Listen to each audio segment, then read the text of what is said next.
In the governor's office in the middle circle of Hong Kong, Peng Dingkong, 53 years old, was sitting in his office, staring blankly at a photo album on the table. The photos in the photo album were all taken by him in Hong Kong. There were famous places in Hong Kong, as well as some tea houses and restaurants. There were also photos of him tasting egg tarts at the Taichung Pancake House in the middle ring. Next to Peng Dingkong was an English woman. It was Peng Dingkong's youngest daughter, Alice. She pressed on Peng Dingkong's shoulder and said, "Dad, you don't want to leave Hong Kong, right?" She looked at her daughter. Peng Dingkong sighed deeply. "So what if you can't bear to?" Many years ago, when Madam Chair withdrew from China, she lost in the negotiations with China. "After 12 o'clock tonight, we will no longer be the masters of Hong Kong." He shook his head. "China is different now. Even the United States and Russia are afraid of them. If our British really fall out with them, the Americans might not help us." Alice shed tears. "Dad, I also can't bear to part with Hong Kong. I can't bear to leave here." As she spoke, she gently hugged Peng Dingkong. Peng Dingkong also gently caressed the hair of his children, silently comforting her. At this time, a British man in a suit knocked on the door and entered, saying to Peng Dingkong, "Mr. Governor, Prince Charles and Blair have arrived in Hong Kong first. They want you to meet them." "All right, let's go now," Peng Dingkong said. Thus, Peng Dingkong and the 6 guards split into 2 Mercedes-Benz cars and left the governor's mansion. However, just as the 2 Mercedes-Benz cars drove out of the governor's mansion, 2 white vans suddenly rushed out from the side and surrounded them. The guards around Peng Dingkong were indeed well trained. Once they realized the situation was not right, they immediately told Peng Dingkong to lower his body and take out their handguns to inform headquarters for reinforcements. However, just as the English man beside Peng Dingkong finished talking to the headquarters, he saw a man with a mask covering his face come to the side of the car door. The driver in front of him also locked the car door. However, the man outside grabbed the handle of the car door and forcefully pulled the entire car door out. Although the British man beside Peng Dingkong was shocked, he forced himself to calm down. He raised his gun and fired 3 times at the man outside, and all 3 shots landed on the man's body. However, the man outside did not fall as he had expected. His eyes were filled with coldness. The first reaction of the British man was that this person must have worn a bulletproof vest. Just as he was about to raise his gun and shoot him in the head, the person had already aimed an MP5 submachine gun at him and coldly said, "Don't move." The British man knew the power of an MP5, so he immediately didn't dare to move. The man outside didn't say anything and knocked the British man out with a palm knife. At the same time, he pulled Peng Dingkong out of the car. When Peng Dingkong was pulled out, he was still shouting, "What are you guys trying to do? I am Peng Dingkong. I am the governor of Hong Kong. I am an official of England." When he was pulled out of the car, he saw it too. There were also a few men with faces covered outside, all of them armed with powerful MP5 submachine guns. The guards in the car in front of them were also pointed at by their guns. They couldn't even get out of the car. The man pushed Peng Dingkong into the van, and the others quickly turned back into the van. The 2 vans immediately left Upper Yali Road. Before they left, another person stretched out his body and used the MP5 to blow up the tires of the 2 Mercedes-Benz cars, preventing them from catching up. Furthermore, because those MP5 were equipped with silencers, the commotion caused was not too big. The whole process did not take more than a minute. When other people rushed over to help, the 2 vans had already disappeared without a trace. After the 2 vans quickly drove to an alley nearby, the people on top of the vans immediately came out. They moved to the other 2 Toyota 4WD cars that had been prepared in the alley before leaving. On the 4WD cars, Peng Dingkong was sitting in the back seat with a masked man beside him. The 2 men took off their masks and revealed their real faces. They were Zhou Hao and Nai Yongxiao. "Zhou Hao, I saw the British shoot you. Are you all right?" Nai Yongxiao asked Zhou Hao. Zhou Hao shook his head. "No, he missed. He didn't hit me." In his heart, he thought that the gun that guy used just now was quite powerful. It made him feel pain. His body was covered with genuine auras. Even bullets couldn't penetrate his body. Zhou Hao didn't want others to know, so he didn't tell Nai Yongxiao. Peng Dingkong, on the other hand, did not see the situation at that time, so he did not have any doubts about Zhou Hao's words. Looking at Zhou Hao and Nai Yongxiao, Peng Dingkong was still in shock. He said in broken Mandarin, "Who are you? Do you know how serious the consequences of kidnapping me are? You don't need to worry about all this. All you need to do is to know that you are our prisoner." Zhou Hao said with a smile.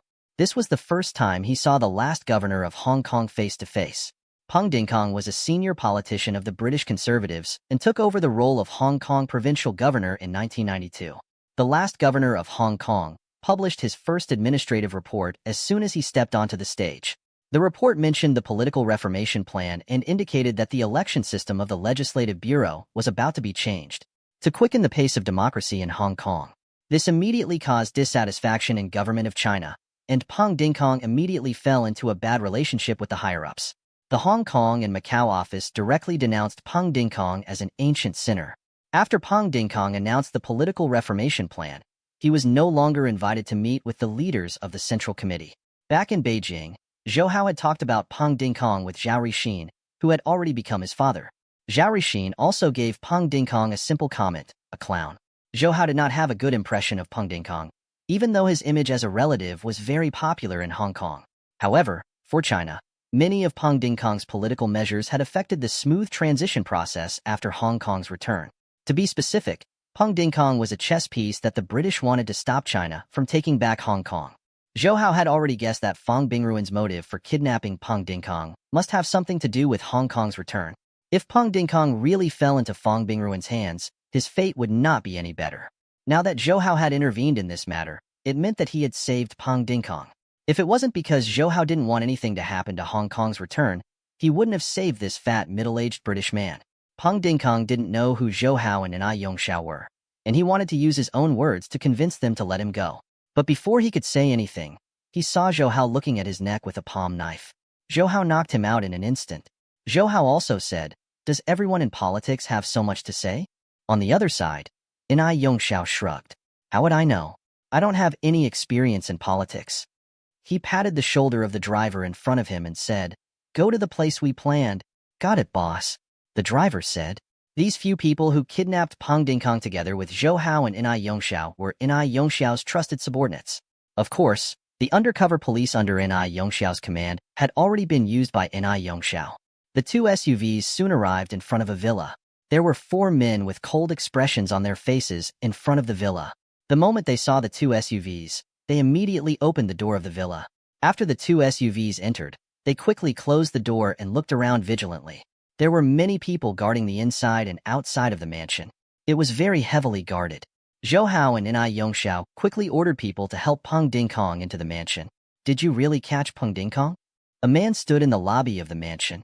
When he saw Peng Dingkong, who had fainted, he was shocked. This man was the dragon head of Xian, Xiang Huaqiang. "Fifth brother, I only asked you for help because I believe you. Don't tell anyone about this," Zhou Hao said to Xiang Huaqiang solemnly. "Of course." Xiang Huaqiang quickly patted his chest and said, "Our men will do as they say. I will not go back on what I promised you." Zhou Hao nodded. "If we really find out about Fang Bingruan's conspiracy to harm the country this time, fifth brother, you have contributed a lot. I will put in a good word for you in the country, and if we can't find out, I will take full responsibility for it. I won't implicate you." Xiang Huaqiang's face darkened, and he said, "Xiao Hao, you won't treat me as a friend anymore. No matter what, we will share fortune and misfortune together." Although Xiang Huaqiang said it confidently, Zhou Hao knew that this was not what he really meant. On the one hand, Xiang Huaqiang wanted to win him over, and on the other hand, if this matter was really beneficial to the country, then his contribution would be huge, which was why he would help him. However, kidnapping the governor of Hong Kong, even though Hong Kong would return to the embrace of the motherland after 12 o'clock tonight. However, this was also a serious crime. If this matter was lost in the end, Xiang Huaqiang would definitely immediately cut off his relationship with Zhou Hao. However, Zhou Hao didn't say anything in his heart, because he didn't intend to talk about brotherhood with Xiang Huaqiang at all. The relationship between the two of them was undisguised interest.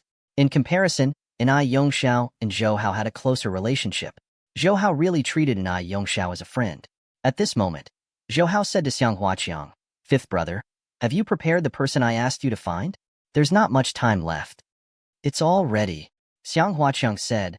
"They just came back from Hollywood, so I'm sure they have all learned their skills." Zhou Hao also smiled when he heard that. "That's good. You should hurry up and prepare for the school." Ai Yongxiao nodded.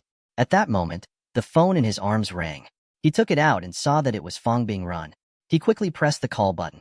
"Hello, Godfather. It's me." When Zhou Hao and Xiang Huaqiang heard that it was Fang Bingrun, they paid attention to him at the same time. Ai Yongxiao said, "Yes, Godfather." He has been captured. That's right. There are no casualties on our side. Yes, yes, yes, but there are police everywhere now. Maybe I'll take him to your place tonight. Okay, goodbye. After talking to Fang Bingrun, and I Yongxiao said to Zhou Hao, I have already told him that I will bring Peng Dingkong to his place tonight. Then let's quickly prepare. There is not much time left. As soon as Zhou Hao finished speaking, it was his phone that rang. He looked and saw that it was still Fang Bingrun. He frowned and put the phone close to his ear.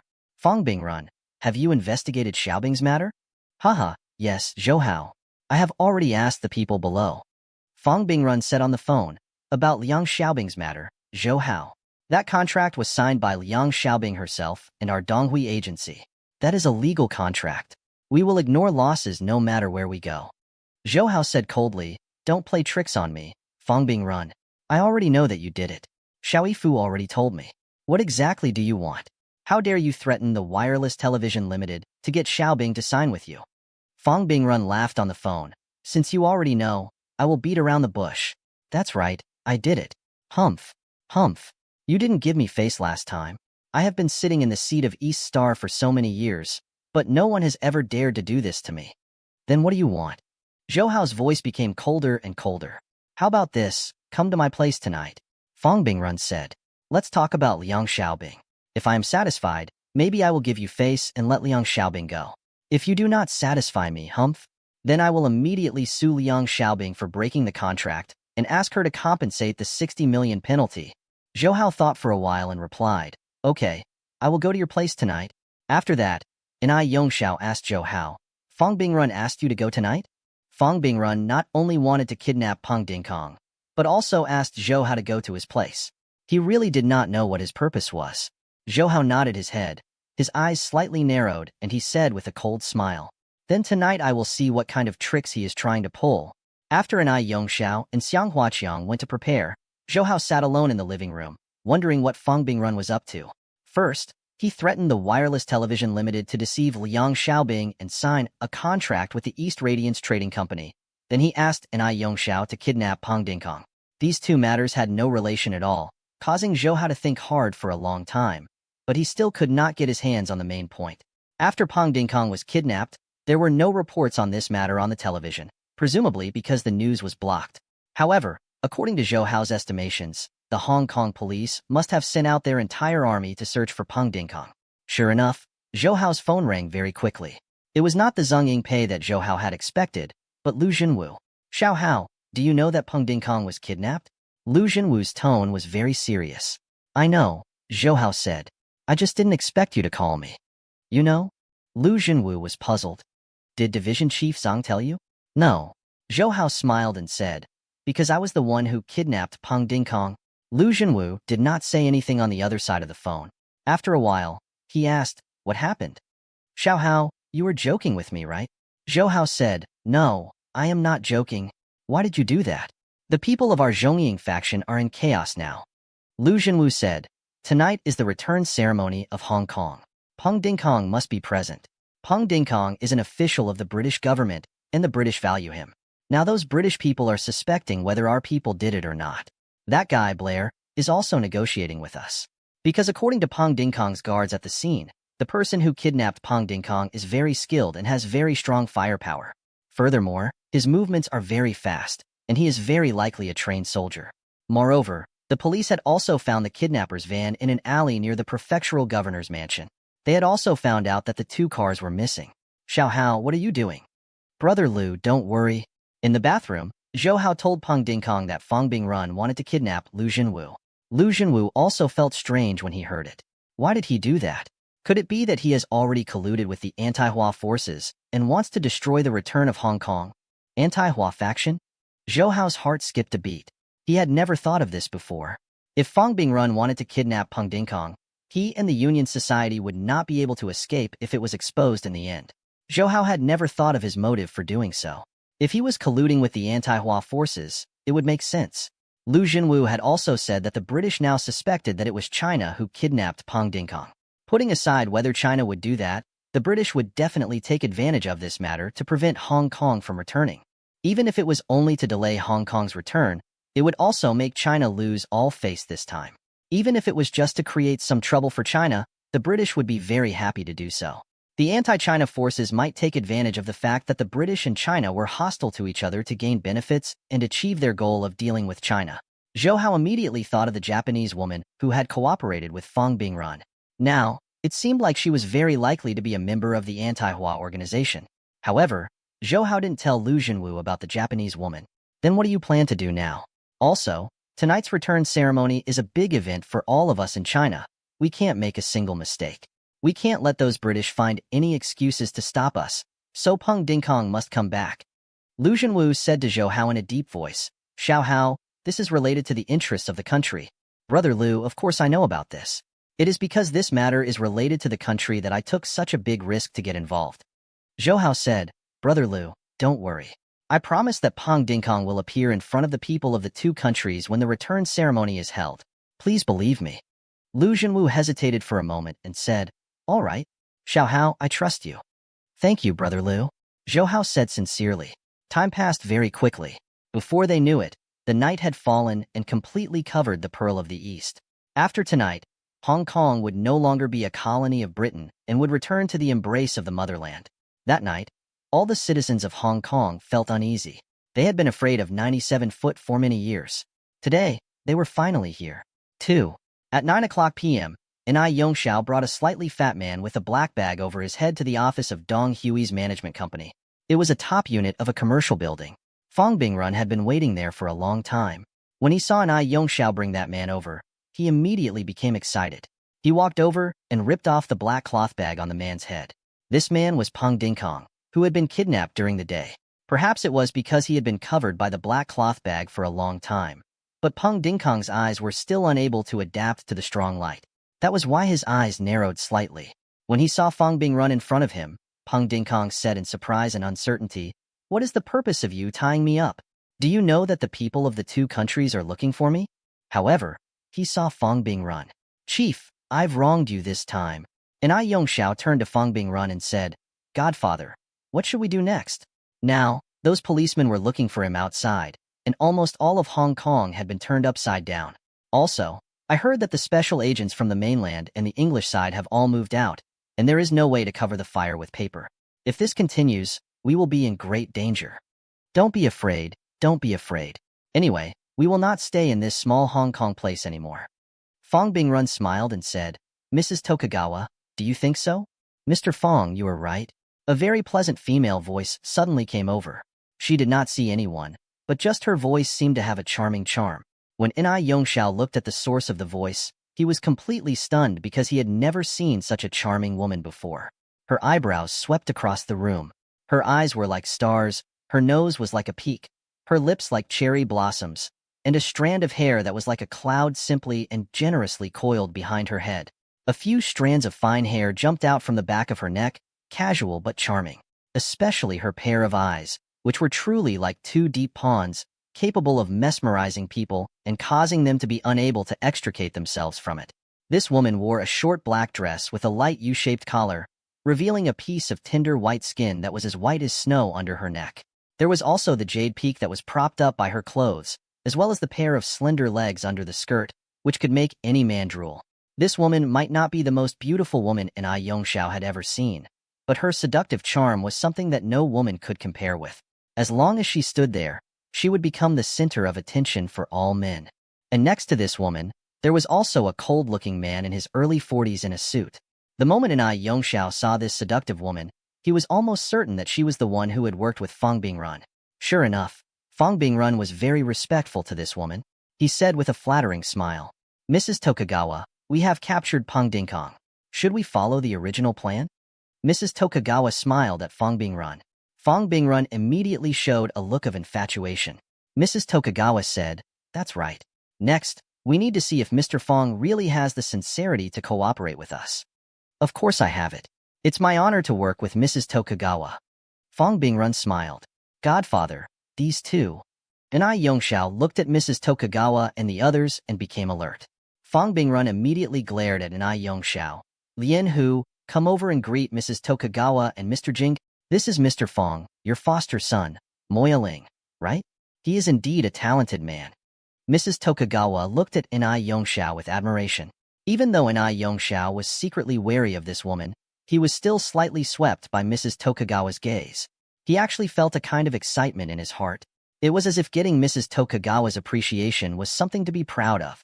Mrs. Tokugawa looked at the watch on her hand, then smiled at Fong Bingrun and said, "Mr. Fong, it's almost time.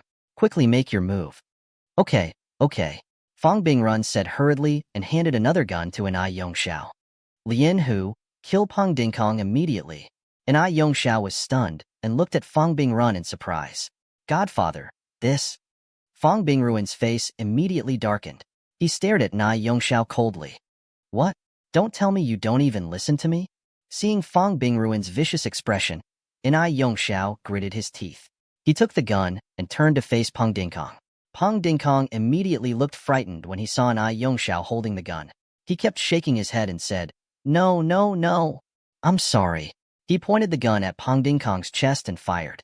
After the gunshot, blood flowed out of Peng Dingkong's chest like a fountain. He took a few steps back and fell to the ground. He slowly fell to the ground and soon stopped breathing. Mr. Jingu, who was standing on Mrs. Tokugawa, also walked over.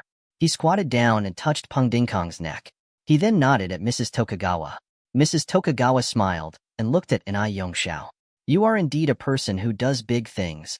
Fong Bingrun also quickly said to Mrs. Tokugawa, Madam, now that Peng Dingkong is dead, there will definitely be conflicts between the two countries. Then what you promised me before. Don't worry. That 1 billion HKD will be transferred to your bank account in Switzerland very soon. Mrs. Tokugawa said. Money is just a small matter. Fong Bingrun smiled flatteringly.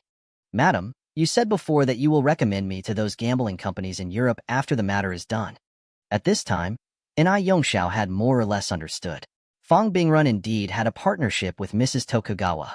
Now, it seemed that besides the 1 billion HKD that Mrs. Tokugawa promised Fong Bingrun, she would also help Fong Bingrun enter those huge gambling companies in Europe. Compared to Xionian or the Alliance, the gambling companies in Europe were much bigger. Even the super clubs that had tens of thousands of dollars were under their control. Their annual income was hundreds of billions of dollars. Inai Yongxiao finally understood. No wonder Fong Bingrun had mentioned those gambling companies in Europe to him.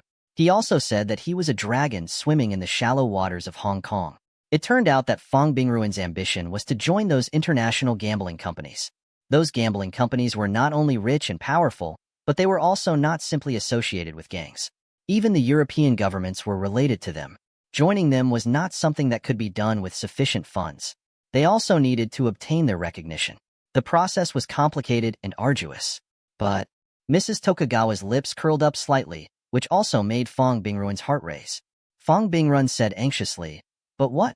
Mrs. Tokugawa, I have done what you asked me to do. I cannot stay in Hong Kong anymore. I cannot go back. Mr. Fong, you don't have to rush.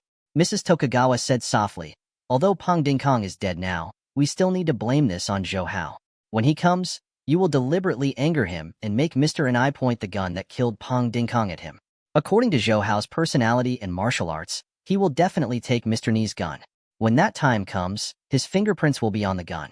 Mrs. Tokugawa's smile was very charming, but her eyes were flickering with a sinister light. He is the foster son of Zhao Rixin, the General Secretary of the Political Bureau. If the British knew it was him who killed Peng Dingkong, they would definitely capture this point and attack China. At that time, not only will Hong Kong's return be hindered, even Zhao Rixin will be implicated. Even if he doesn't resign from his position as the General Administration of the Political Bureau, his influence will be greatly reduced. On the other side, Inai Yongxiao finally understood. It turned out that Fong Bingrun had spent so much effort and even threatened the Wireless Television Limited to sign Liang Xiaobing into Dong Hui's management company. He wanted to provoke Zhou Hao on purpose and lure him here. He wanted to cooperate with Mrs. Tokugawa to lure him into a trap step by step. Looking at this extremely seductive woman, Inai Yongxiao fiercely sucked in a breath of cold air in his heart. Too vicious. Furthermore, this woman's vicious schemes were interlinked, making it impossible to guard against them. But as far as I know, that Zhou Hao's skills are very good, and at that time, he snatched this pistol. If he wants to kill me and my godfather, don't tell me we don't have any ability to resist? Inai Yongxiao said. Fong Bingrun smiled and said, Don't worry. This gun only had one bullet, and now it's empty. Mrs. Tokugawa also smiled. Besides, Mr. Jingu and I will also secretly protect you. Although Zhou Hao's martial arts is good, he is still far from being as good as Mr. Jingu. Following Mrs. Tokugawa's words, Mr. Jingu, who was behind her, slapped a desk beside her. The desk made of solid wood was shattered by Mr. Jingu's palm and turned into wood shavings on the floor. Fang Bingrun and Nai Yongxiao were shocked, especially Fang Bingrun. Although he had worked with Mrs. Tokugawa and Mr. Jingu for a while, it was the first time he had seen Mr. Jingu's strength. For people like them who lived in the modern city, such strength was too terrifying. Even the people in the underworld who were brave and fierce were as powerless as 3-year-old children when compared to Mr. Jingu. After the initial shock, Fang Bingrun furrowed his brows. Why hasn't Zhou Hao come yet? I clearly made an appointment with him at this time. Nai Yongxiao looked at the clock on the wall and said, the return ceremony should be starting soon. Fang Bingrun nodded. He took a remote control and turned on the TV in the office. At the same time, he sneered, if we can't find Pang Dingkong, I don't think we can do the ceremony of returning. The news should be making fun of the ceremony. As he spoke, the television was turned on. Just as Nai Yongxiao had said, it was time for the ceremony to begin. However, the ceremony was not made fun of as Fang Bingrun had said. The screen of the television showed the grand occasion of the Hong Kong Convention and Exhibition Center, and the leaders of the two countries appeared on the screen. What's going on? Fang Bingrun asked, puzzled. Mrs. Tokugawa and Mr. Jingu also frowned. Wait, isn't that Pang Dingkong? Mrs. Tokugawa asked. Mrs. Tokugawa pointed at the TV and said. The camera was aimed at Pang Dingkong and even specially gave him a close-up. He was now standing beside Prince Charles, the Crown Prince of England, dressed in a proper suit. His expression was the same as usual. 2. What's going on? Mrs. Tokugawa and Mr. Jingu couldn't help but look at Pang Dingkong's corpse. Fang Bingrun was also shocked. He looked back and forth at the TV screen and the two Pang Dingkong on the ground. Mrs. Tokugawa said firmly, one of them must be fake. She glanced at Mr. Jingu, who was beside her. Mr. Jingu immediately rushed over to the Pang Dingkong on the other side. He also had a sharp Japanese dagger in his hand. Before he arrived next to Pang Dingkong's body, the Japanese dagger in his hand slashed down fiercely. An invisible blade light immediately flew towards Pang Dingkong's body. However, just as the blade light was about to touch Pang Dingkong rolled to the side and stood up. A mocking smile appeared on his stiff face. He said to Mr. Jingu, you recovered so quickly? Mr. Jingu and Mrs. Tokugawa on the other side widened their eyes and looked at this Pang Dingkong in shock. It's you? Mr. Jingu exclaimed. He saw Pang Dingkong unzip the suit on his upper body. Then the big belly on his body fell to the ground. It was a large pile of silica gel, and there was a bag of broken blood on his chest. The blood that flowed out after he was shot was obviously from this bag of blood. After that, Pang Dingkong reached out his hand to the fat on his chin and pulled hard. The fat on his chin was actually peeled off just like that, slowly taking off his skin with his entire face, and Pang Dingkong also revealed his true colors. Zhou Hao, it's you, Mrs. Tokugawa said in surprise. That Pang Dingkong was actually Zhou Hao. Seeing the Pang Dingkong who was beaten to death by Nai Yongxiao suddenly become Zhou Hao, everyone except Nai Yongxiao found it hard to believe. Especially Fang Bingrun. He rubbed his eyes several times to confirm that what he saw was the truth. Although Mrs. Tokugawa and Mr. Jingu were shocked, they quickly regained their calm. Mrs. Tokugawa looked at the returning ceremony on the TV as usual and listened to the national music coming from inside. Mrs. Tokugawa took a deep breath and then looked at Zhou Hao indifferently. It seems that my plan has been ruined by you again. Zhou Hao shrugged. It was just a coincidence. Then his eyes suddenly turned cold and stared at Mrs. Tokugawa. I said not to let me see you again in China. This time I will not be lenient. He was indeed very angry. Mrs. Tokugawa's series of poisonous schemes was not only to frame him, but also to deal with Zhao Rixin and even to endanger the interests of China. For both public and private reasons, Zhou Hao knew that he could not let her go, or else he would become a huge threat in the future. However, he heard Mrs. Tokugawa smile and say, the handover ceremony in Hong Kong has not been held yet. This place is not considered a place in China yet. You don't need to take advantage of the loopholes. This time, I won't let you escape. Zhou Hao snorted. Fang Bingrun was still muttering to himself. How could it be? How could Pang Dingkong be Zhou Hao? How could this be? Mr. Jingu glanced at him. You still don't understand? It was your adopted son who betrayed you. These words struck Fang Bingrun like lightning. He looked at Nai Yongxiao in shock. and Ai Yongxiao slowly moved back and walked to Zhou Hao's side. At the same time, he said, "That Japanese is right. It was me." Fang Bingrun was shocked.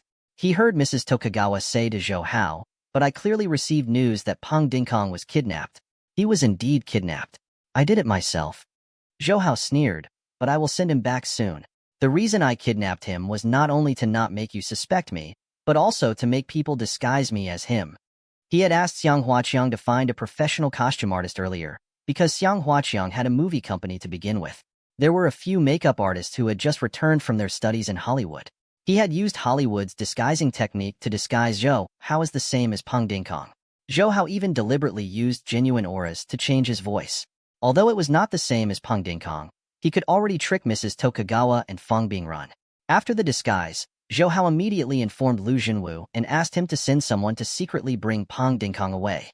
He also asked Peng Dingkong to only appear after the ceremony began. "In that case, you were the one who ordered this old pig to assassinate Xiang Huaqiang." Zhou Hao said, "I didn't know why Fang Bingrun did that, because in the end, he and the Union Society would be involved in this mess. Now I understand. This old pig had planned to leave Hong Kong a long time ago and didn't even care about the association." Fang Bingrun said, "Compared to those international gambling companies, the East Star is nothing." Zhou Hao looked at him, his eyes full of ridicule. "Do you think they will really help you join those gambling companies just because you helped them?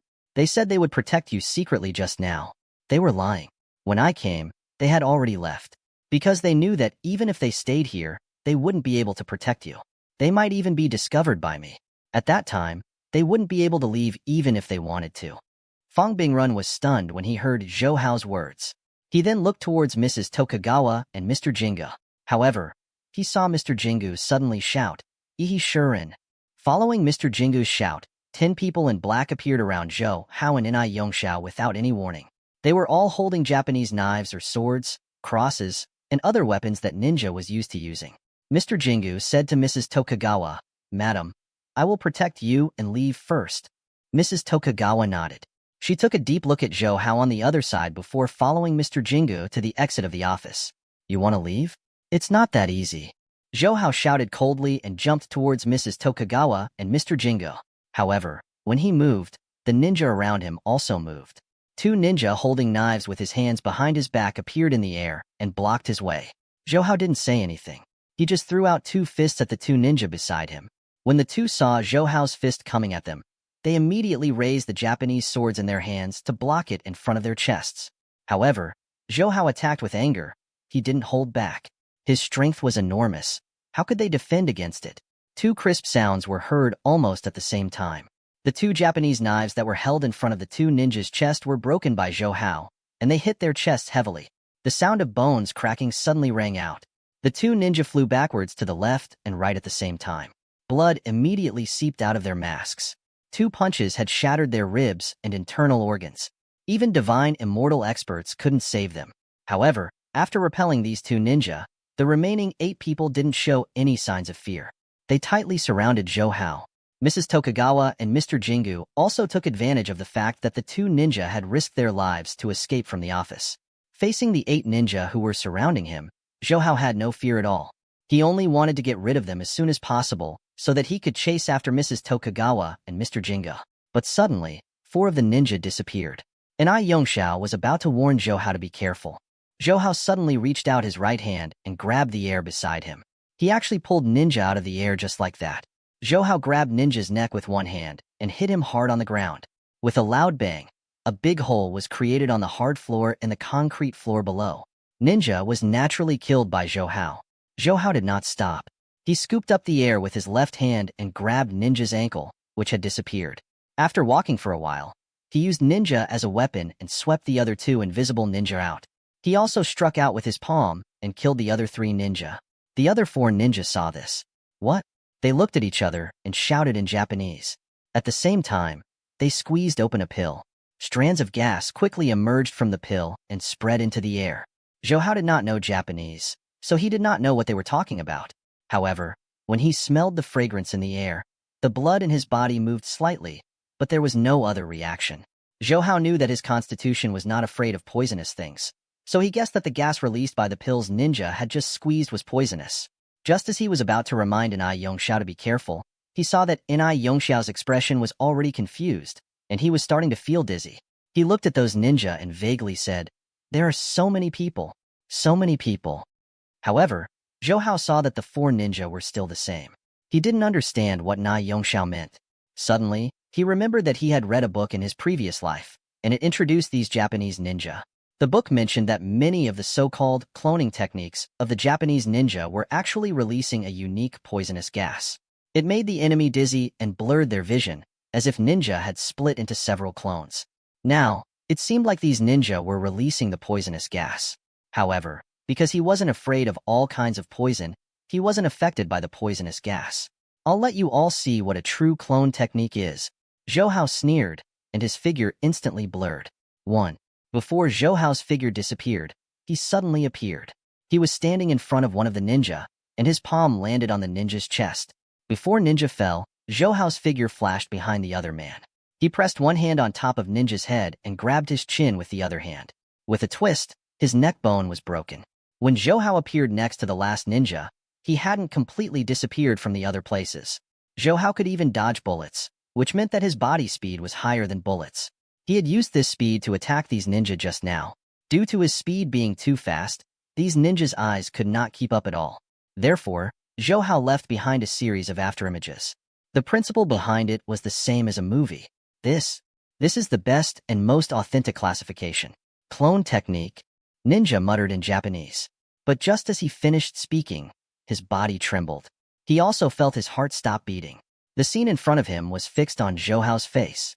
He fell backwards, but his heart meridian was shattered by Zhou Hao's palm. Zhou Hao turned around and walked to Enai Yongxiao's side. He saw that Enai Yongxiao was fine except for a little dizziness.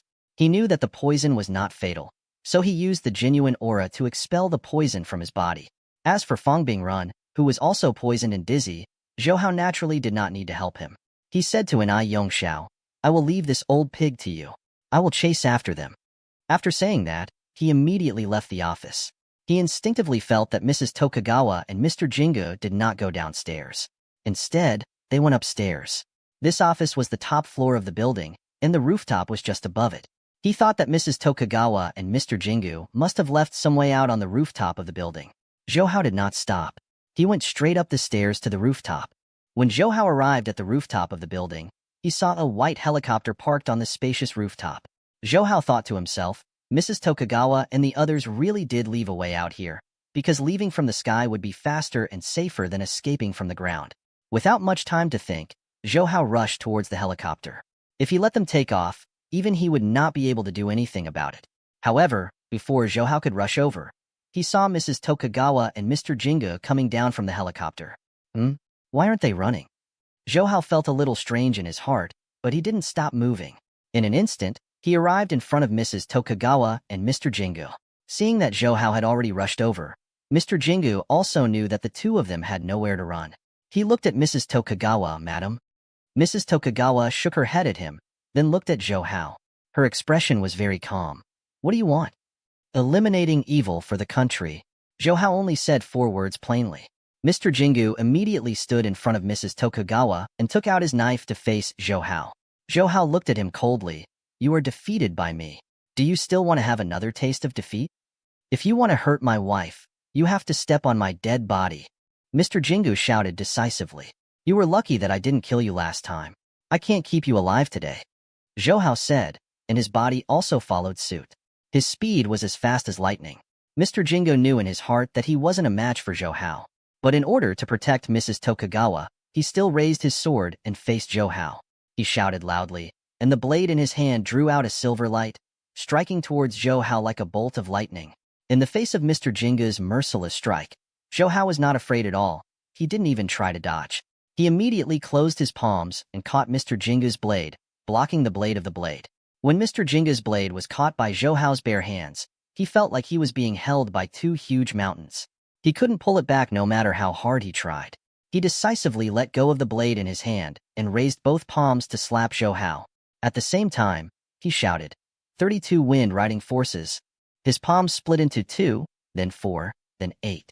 He waved out palm shadows that filled the sky, and like a huge net, they covered Zhou Hao's body. Mr. Jingu's skill was indeed very profound. Before his palms could reach his body, Zhou Hao could already feel his palm wind blowing against his face. The dust on the ground around the two of them was also blown up by a crack. However, although Mr. Jingu was strong, Zhou Hao didn't have the slightest fear. He also shouted, "One punch to break the heaven and earth." He pushed his left fist forward. It was just a simple punch, but it made Mr. Jingu feel as if a huge mountain was pressing down on him, making him unable to breathe. When the two of them met, it was like two hurricanes had collided. When the two powerful genuine auras collided, a strong gale was created on the ground. Mrs. Tokugawa, who was far away, could not stand stably with her skirt fluttering in the wind. Mr. Jingu's 32 wind riding forces was the most powerful technique in his martial arts. Once it was used, it was like an inescapable net that covered all the vital points in the enemy's body, making it impossible for the enemy to dodge. However, although Mr. Jingu was one of the 3 great experts in Japan, he was still far away from Zhou Hao. The few times he fought with Zhou Hao, he always ended with Mr. Jingu suffering a crushing defeat. Zhou Hao's fist contained a powerful genuine aura, especially the energy that could devour mountains and rivers. It was so oppressive that no one could breathe. When his fist collided with Mr. Jingu's body, the heavy palm shadows immediately disappeared. Mr. Jingu's energy also completely collapsed under Zhou Hao's pressure. Boom! Zhou Hao's fist heavily hit Mr. Jingu's chest. Mr. Jingu's entire body flew up, and blood spurted out from his mouth, nose, and ears. He flew straight to Mrs. Tokugawa and crashed into the helicopter behind Mrs. Tokugawa. He knocked down the helicopter, and the steel plate on the helicopter was dented. Mr. Jingu's ribs were broken by this attack. This was only after Zhou Hao broke his attack with his fist that he immediately circulated the genuine aura to his chest to protect himself. Otherwise, if all of his ribs were broken by Zhou Hao, he would have died on the spot. However, even though he had managed to save one of his ribs, he was already on the verge of death, and his injuries were even worse than the last time he was defeated by Zhou Hao. Not only was he unable to move his body from head to toe, he was also unable to lift up the genuine aura in his body. After defeating Mr. Jingu, Zhou Hao slowly walked towards Mrs. Tokugawa, holding the Japanese saber in his hand. When he arrived in front of Mrs. Tokugawa, he looked at her charming face and her perfect and voluptuous body. Zhou Hao's heart started to beat faster. However, he deeply understood that although this woman in front of him had a stunning appearance, her vicious heart and deep thoughts were not inferior at all. She plotted against him time and time again, plotting against his motherland. Zhou Hao knew that if he kept her, it would not benefit his country at all. At this critical moment, he had no choice but to show mercy. Zhou Hao placed the sharp Japanese knife on Mrs. Tokugawa's long snow-white neck and said coldly, "Before you die, what else do you want to say?" His body was filled with a cold killing intent. This time, he really wanted to kill this woman. The sharp knife was placed on her body, but Mrs. Tokugawa's expression was still calm. She did not even frown. She stared at Zhou Hao and said slowly, "Every time my plan was so detailed, but it was ruined by you again and again, causing my efforts to be in vain. I have to admit that you are the most outstanding and the most powerful man I have ever seen." She had planned for a long time and deployed for a long time, but in the end, it was still destroyed by Zhou Hao's hands. She had never thought that the Ni Yongxiao Fongbing run trusted the most had been schemed against by Zhou Hao, causing her entire plan to be ruined. As the saying goes, a single mistake could cause everything to fall into place. Although in terms of scheming, she knew that she was much more brilliant than Zhou Hao. Zhou Hao's ability to ruin her plan this time was also partly due to luck. However, defeat was defeat. There was no excuse to speak of. Mrs. Tokugawa said to Zhou Hao, "I have nothing more to say. You can make your move." The blade of the Japanese knife had already stuck to her flawless skin. If Zhou Hao used a little bit of force, this beauty would immediately die on the spot. Looking at Mrs. Tokugawa's determined expression, he said, "You are also the most powerful woman I have ever seen. Among all the people I have seen, not a single one can match your scheming. But you are too dangerous. Whether it is to me or my country, as the saying goes, different paths do not work together. Don't blame me." After saying that, Zhou Hao was determined to kill this beautiful and extremely dangerous woman. However, just as he was about to make a move, a faint fragrance drifted into his nose. This fragrance was very familiar, causing the string in Zhou Hao's heart to suddenly move. Another beautiful figure also appeared in his mind. He looked at Mrs. Tokugawa in disbelief, his lips trembling slightly. You. A man is a man. Why are you being so wishy-washy? Hurry up and do it. Mrs. Tokugawa looked at Zhou and said, You. Zhou still stared at Mrs. Tokugawa with his eyes wide open. The fragrance on her body made Zhou think of another woman, the woman that made his heart move. Suddenly, the beautiful figure in Zhou's mind overlapped with the snake-scorpion beauty in front of him. Zhou suddenly shook, and even his pupils enlarged. The hand that held the knife trembled slightly. It's you? You recognized it? Mrs. Tokugawa's tone was filled with joy and melancholy. No wonder I felt that she gave me such a familiar feeling at that time. It turns out. 4. Zhou's heart was tightly clenched at this moment. He said loudly, No, you are not her. You are definitely not her. Mrs. Tokugawa's face was still indifferent, as if she had put away her true feelings. She looked at Zhou and said softly, If you think not, then it is not good. What is your real name? Zhou stared at her closely. Tokugawa. Zhou suddenly interrupted. It's not your husband's surname. It's your original name. His tone was somewhat agitated. Mrs. Tokugawa took a deep breath and then said, Nanami Keiru. Nanami Keiru. Hai Chishuan. Nanami Keiru. Hai Chishuan. Zhou muttered to himself as if he was in a dream. D***M in it. Zhou suddenly raised the knife in his hand, wanting to cut Nanami Keiru's body. Nanami Keiru also closed her eyes and slightly raised her head. Seeing that she was determined to die, Zhou's hand holding the knife could not swing down no matter what. Zhou roared and grabbed the handle of the knife with one hand and the body of the knife with the other. He used force to break the knife. Nanami Keiru opened her eyes and looked at Zhou in shock. Zhou breathed heavily and his chest rose and fell. He said to Nanami Keiru word by word, Never let me see you again, never. After saying that, he turned around and left without turning back to look at Nanami Keiru. When Zhou's figure finally disappeared from the rooftop, Nanami Keiru let out a long sigh. Her legs went soft and she fell to the ground. Just now, she felt that Zhou really wanted to kill her. She could clearly feel the piercingly cold killing intent coming from Zhou's body, but in the end, Zhou did not do it. Zhou.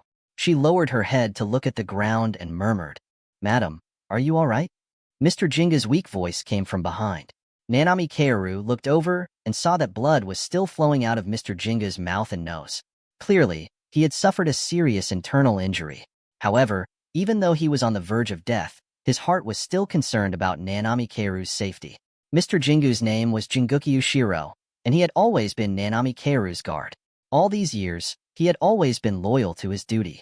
No one could get close to Nanami Keiru, and no one could hurt her. Until Zhou appeared. Even Jinguki Ushiro, who was one of the 3 great experts in Japan, found it hard to resist. Nanami Keiru stood up from the ground and walked to the helicopter that was knocked down by Jinguki Ushiro. She struggled to pull Jinguki Ushiro out. At the same time, she said with a slight frown, If it wasn't for the fact that the fuel for this helicopter was all gone, we would have left long ago. We wouldn't have needed to be chased by Zhou. He. At this moment, a sharp laugh rang out in the night sky. It was like a night owl that sent chills down people's spine. Nanami Keiru immediately turned her head to look and saw a very tall and thin man appear on the rooftop. A strand of long white hair fell down from his forehead and covered half of his face, making his originally thin and ugly face even more sinister and terrifying. Besides that, there were more than 20 black-clothed and masked ninja by his side. Crow. Nanami Keiru frowned when she saw the tall and thin man with white hair covering his face. Hello, madam. The man called Crow bowed slightly to Nanami Keiru, but there was no respect on his face. His eyes drifted to Jinguki Ushiro, who was beside Nanami Keiru. He deliberately showed a surprised expression and his laughter became sharper. Isn't that Mr. Jingu?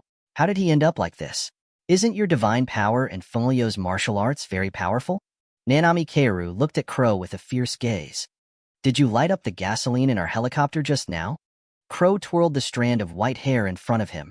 Yes, I think that before we met Madam was already in such a hurry to leave. After all, it's not appropriate. That's why I want you all to stay. He said to Nanami Keiru, Madam, you have been in China for so long. Eldest young master is very concerned about you, and even specially sent us over to see if we can help you do something. Nanami Keiru sneered and said, Why would he be so kind? Didn't he hope that my stepmother will die early, so as to avoid hindering him from obtaining his father's property? Madam, you misunderstood the eldest son. He has always respected you as his own mother. Crow said with a smile. My biological mother? Nanami Keiru's eyes revealed a hint of disdain. Will there be people who covet the beauty of my biological mother and even conspire to violate my own biological mother again and again? I would not dare to have such a son. She looked at the dying Jinguki Yushiro and said coldly to Crow, all of you have been hiding nearby for a long time. Do you want to deal with us when Mr. Jingu is no longer able to defend himself? Crow did not answer directly. He just smiled and said, that Chinaman just now was really powerful. He was able to injure one of the 3 great experts of Japan, Mr. Jingu, to such an extent. China is really full of crouching tigers and hidden dragons. At this time, he took out a metal test tube from his bosom and shook it slightly at Nanami Keiru. Madam, this is a poison that our people obtained from the Chinese army. This poison is very powerful. It is colorless and odorless. The person in charge of one of our subsidiary organizations was killed by this poison. After consuming it for less than half an hour, all the blood in his body would freeze. The way he died was painful. Furthermore, our experts have been researching for a long time and have yet to figure out the composition of this poison. I didn't think that China's current biochemical technology would be so amazing. Nanami Keiru's expression changed when she saw the metal test tube in Crow's hand. What do you want? In order to research the composition of this poison, you need to do more live experiments. Madam, it will be hard on you. Crow smiled viciously and said to Ninja, who was beside him, quickly go and invite Madam over. Don't hurt Madam, or else you won't be able to bear the responsibility. Those ninja nodded and moved towards Nanami Keiru. Jinguki Yushiro, who was still trapped in the helicopter, wanted to get up and protect Nanami Keiru. However, when he moved slightly, his internal organs started to hurt. The pain of his internal organs being burned immediately made him spit out 2 more mouthfuls of blood. His body became even weaker, and he almost couldn't even open his eyes. Nanami Keiru, on the other hand, pulled out 3 silver needles from the leather bag at the side of her leg. Without saying a word, she threw them at the ninja who was at the front. In fact, Nanami Keiru's martial arts were not bad. Although she did not know the Qigong, her punches and kicks were enough to make it difficult for more than 10 strong men to get close to her. In particular, she was very good at throwing hidden weapons. In addition, the silver needles were thin and small, so it was hard to find them. Once she threw them out, the 2 ninja who were at the front were immediately hit. The poison on the silver needles immediately invaded their bodies. Even though these ninja had been injected with various kinds of antidotes since he was young, he had a certain resistance to many poisons, but he still could not stand the huge poison on the silver needles and fell straight down. On the other side, Crow saw that his 2 subordinates died under Nanami Keiru's silver needle, but the expression on his face did not change at all. He only smiled and said, Madam's character still has not changed. She is still as vicious and merciless as before. At this time, 3 ninja had already come to Nanami Keiru's side and surrounded her. After being on guard, Nanami Keiru's silver needles were no longer that easy to hurt them. However, they did not use weapons like swords or swords, because Crow had said that they could not hurt Nanami Keiru. But even if it was bare-handed fighting, these ninja, who had received extremely cruel training since young, were also very powerful. 1 or 2 Nanami Keiru alone could still handle it, but facing 3 ninja at the same time, Nanami Keiru found it very difficult. The other ninja took advantage of Nanami Keiru's time to fly out a small steel rope with a small steel ball attached to it. In an instant, it wrapped around Nanami Keiru's wrist. Ninja pulled hard and Nanami Keiru's arm was immediately tied up. The 3 ninja who were attacking Nanami Keiru also immediately swarmed over and quickly subdued Nanami Keiru. He looked at Crow, who was walking towards him, and the test tube in his hand that was filled with poison. Nanami Keiru said, If you kill me, my husband will definitely know that Tokugawa Jinama did it. Even if Tokugawa Jinama is my husband's son, my husband will not let him go. Crow laughed coldly, Madam. You don't have to worry about eldest young master. We used the poison developed by the Chinaman, so the patriarch will definitely think that it was made by the Chinaman. Moreover, Madam, your plan this time has failed, so it's reasonable for you to receive the revenge of the Chinaman. Thus, the family head will definitely not suspect eldest young master. As he spoke, he opened the lid of the test tube. Nanami Keiru said coldly, I didn't expect that I, who thought I was smart, would die in the hands of you petty people. Madam, please rest assured. After you go to the Yellow Springs, you won't be lonely for long. The patriarch will also go down and reunite with you very soon. Crow evilly smiled. Come, help Madam open her mouth. Jinguki Ushiro, who only had half of his life left, shouted weakly, Crow, if you dare to hurt Madam, I won't let you go. Our Imperial Palace wind-repelling flow won't let you go. Don't worry, you don't have to stay here for long. Crow said coldly to Jinguki Ushiro. As for your disciples, they will think you were killed by the Chinaman. If you want revenge, they will seek revenge from the Chinaman. It has nothing to do with me.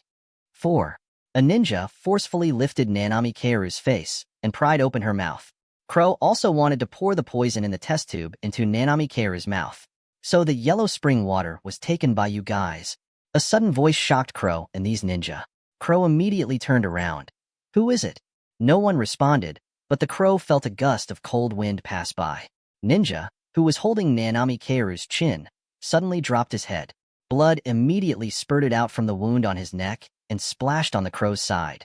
The Crow immediately took 2 steps back, and the headless ninja also softly fell down. The Crow looked at Ninja, who had lost his head, with a dumbfounded expression. He did not understand what had happened. However, he was still decisive. He immediately shouted, "Surround and be on guard." The other 20 or so ninja immediately surrounded Crow. They held weapons in their hands and looked at the surroundings of the rooftop vigilantly. However, besides them, there was no one else on the rooftop that was shrouded by the dark night sky. This caused a strong sense of unease to rise in their hearts. A few strands of cold wind blew past, and a few heads flew up, ending the lives of a few people. Nanami Keiru, who was still being held down by Ninja and kneeling on the ground, felt an inexplicable joy in her heart. It's him. Who is it? Get out here. Crow saw that a few of his subordinates were instantly knocked down, but he didn't even see the face of the enemy clearly. He took out a sickle with a chain attached to its tail and looked around vigilantly. However, he heard the sound of the night wind again. It just so happens that I can bring you back to report to Brother Liu. It's not like I returned empty-handed. Following this voice, a tall and slender figure suddenly appeared in the night sky, as if it had always been there. When Crow saw this figure, its pupils instantly enlarged. It's you? This person was Zhou Hao. He sneered at Crow. You think I didn't notice you guys hiding here?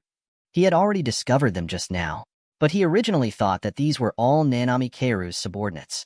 He didn't expect that they were actually the ones who wanted to kill Nanami Keiru. Go. Kill him. Crow shouted at Ninja. They saw Ninja rushing towards Zhou Hao one by one. Without any exception, his movements were extremely fast, and as he moved forward, he kept shooting out various kinds of hidden weapons at Zhou Hao. Compared to the bullets that were shot out, the hidden weapons and the crossguard swords were much slower. Zhou Hao stood still on the ground. His body swayed left and right like a willow branch in the wind. None of the hidden weapons that came from Ninja's hands touched him. At this time, a ninja had already rushed in front of Zhou Hao. He held the sharp knife with both hands and stabbed it towards Zhou Hao's abdomen. However, Zhou Hao's right hand casually grabbed it. The Japanese knife flew out of Ninja's hands and landed on Zhou Hao's palm. The shining silver Japanese knife spun on Zhou Hao's palm, and Ninja felt a chill down his neck. The blood in his body could not be suppressed and splashed out from his neck. The strength in his body was drained in an instant, and he slowly fell down. Facing Ninja, who was rushing towards him, Zhou Hao grabbed the Japanese blade in his hand and swung it twice diagonally. 2 crescent-shaped blade lights flew towards 2 sides. The few ninja who were at the front felt a cool breeze blowing at their faces. The coldness went straight into their bone marrow, as if it had frozen their souls. However, they could see that their broken bodies were slowly falling to the ground, and the blood that filled the sky was also falling like raindrops. On the other side, Crow was also stunned, because he saw that just as his subordinates threw themselves into the air, they seemed to have been sliced by an invisible large blade, and their bodies were sliced into pieces, falling to the ground and truly dying without a complete corpse. When the remaining dozen or so ninja saw such a strange scene, they immediately stopped in their tracks and did not dare to go forward. Jinguki Ushiro, who was still stuck in the helicopter, muttered, "His blade light has already become invisible and invisible. It is impossible to guard against it." He was also a master in blade arts, and could also release sharp blade energy, but that sharp blade energy, however, it was far from being able to compare with Zhou Hao's introverted and condensed state. These ninja did not dare to act rashly, but Zhou Hao did not let go of this opportunity. He took the initiative to attack.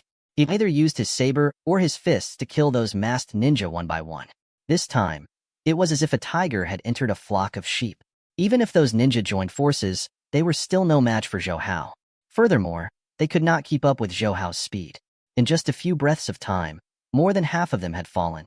The bright red blood had dyed the empty space on the rooftop red. It looked like a bloody slaughterhouse. He had just recognized that Nanami Kaoru was the High Chishuan who had made him fall in love with her, so he could not kill her. At the same time, he was also feeling very depressed in his heart. These Japanese ninja had all become Zhou Hao's target to vent his anger. This painful and bloody slaughter had eased Zhou Hao's depressed mood very well. Ever since Zhou Hao consumed the amber fruit and cultivated the Qi nourishment records, he had never tried using 100% of his strength to fight an enemy.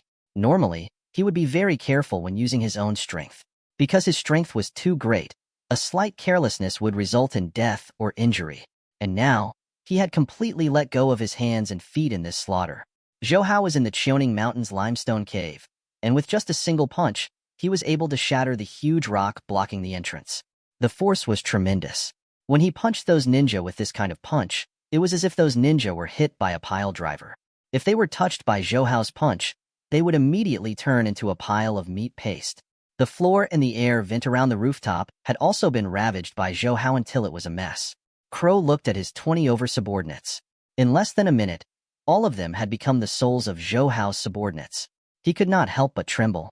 When Zhou Hao stood on the ground covered in blood and looked at him coldly, Crow's legs couldn't help but tremble.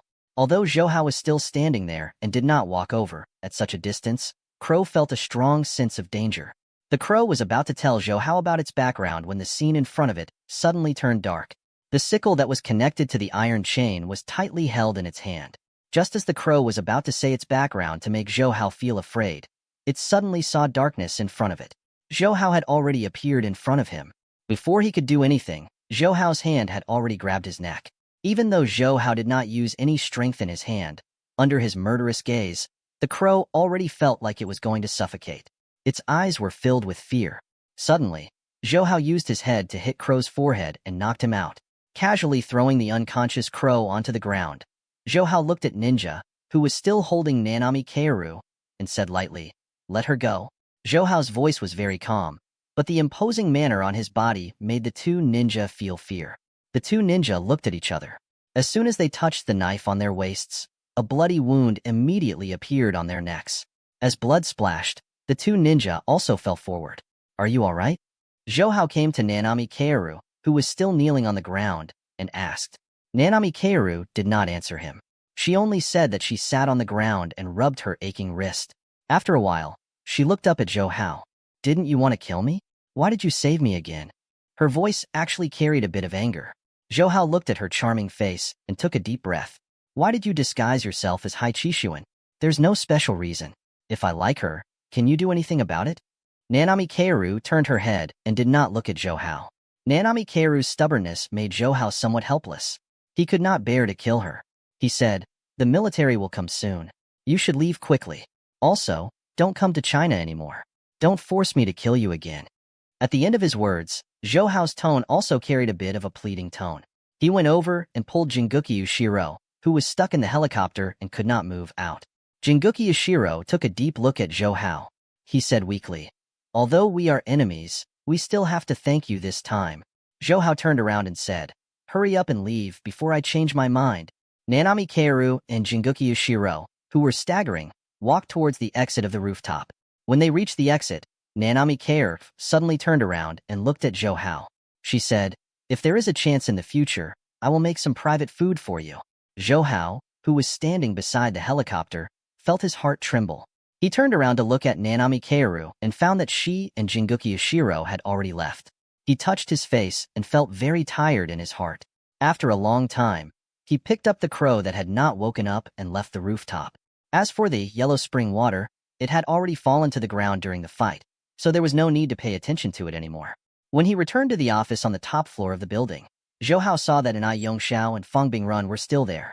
There were only the two of them in the spacious office. Furthermore, Zhou Hao saw that Fang Bingrun's hands, which were as thick as pig trotters, were only left with 2 fingers.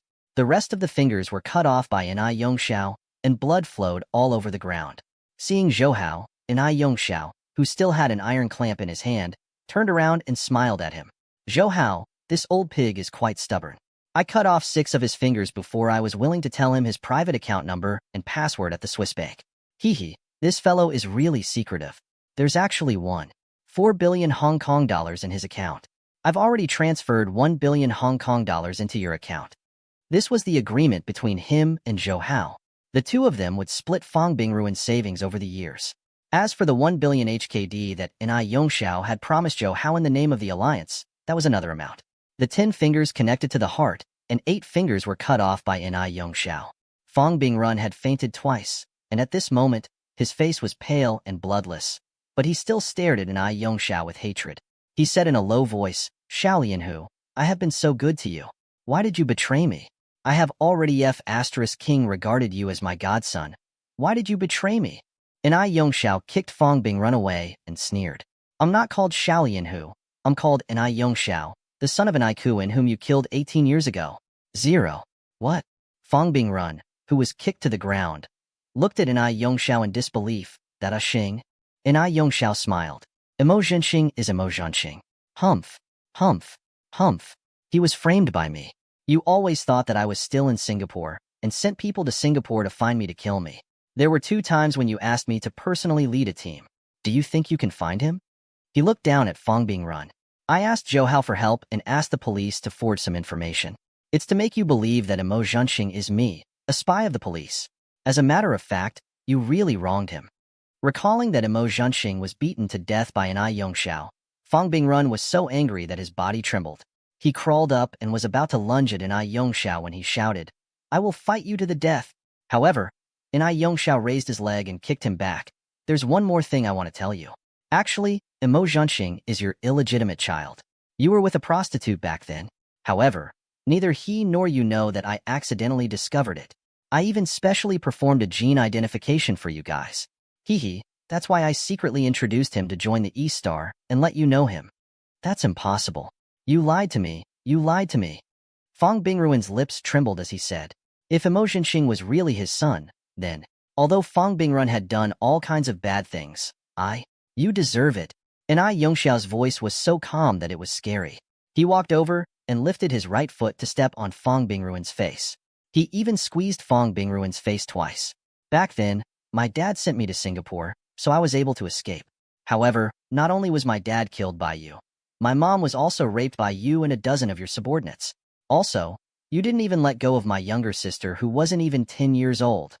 Ni Yongxiao's voice was still very calm, but it was like a volcano that was about to erupt. Zhou Hao was slightly startled, because Ni Yongxiao had never told him these things. Initially, he thought that it was Ni Yongxiao's father, Ni Kuan, who was killed by Fang Bingrun, but he never thought that Fang Bingrun would be so heartless.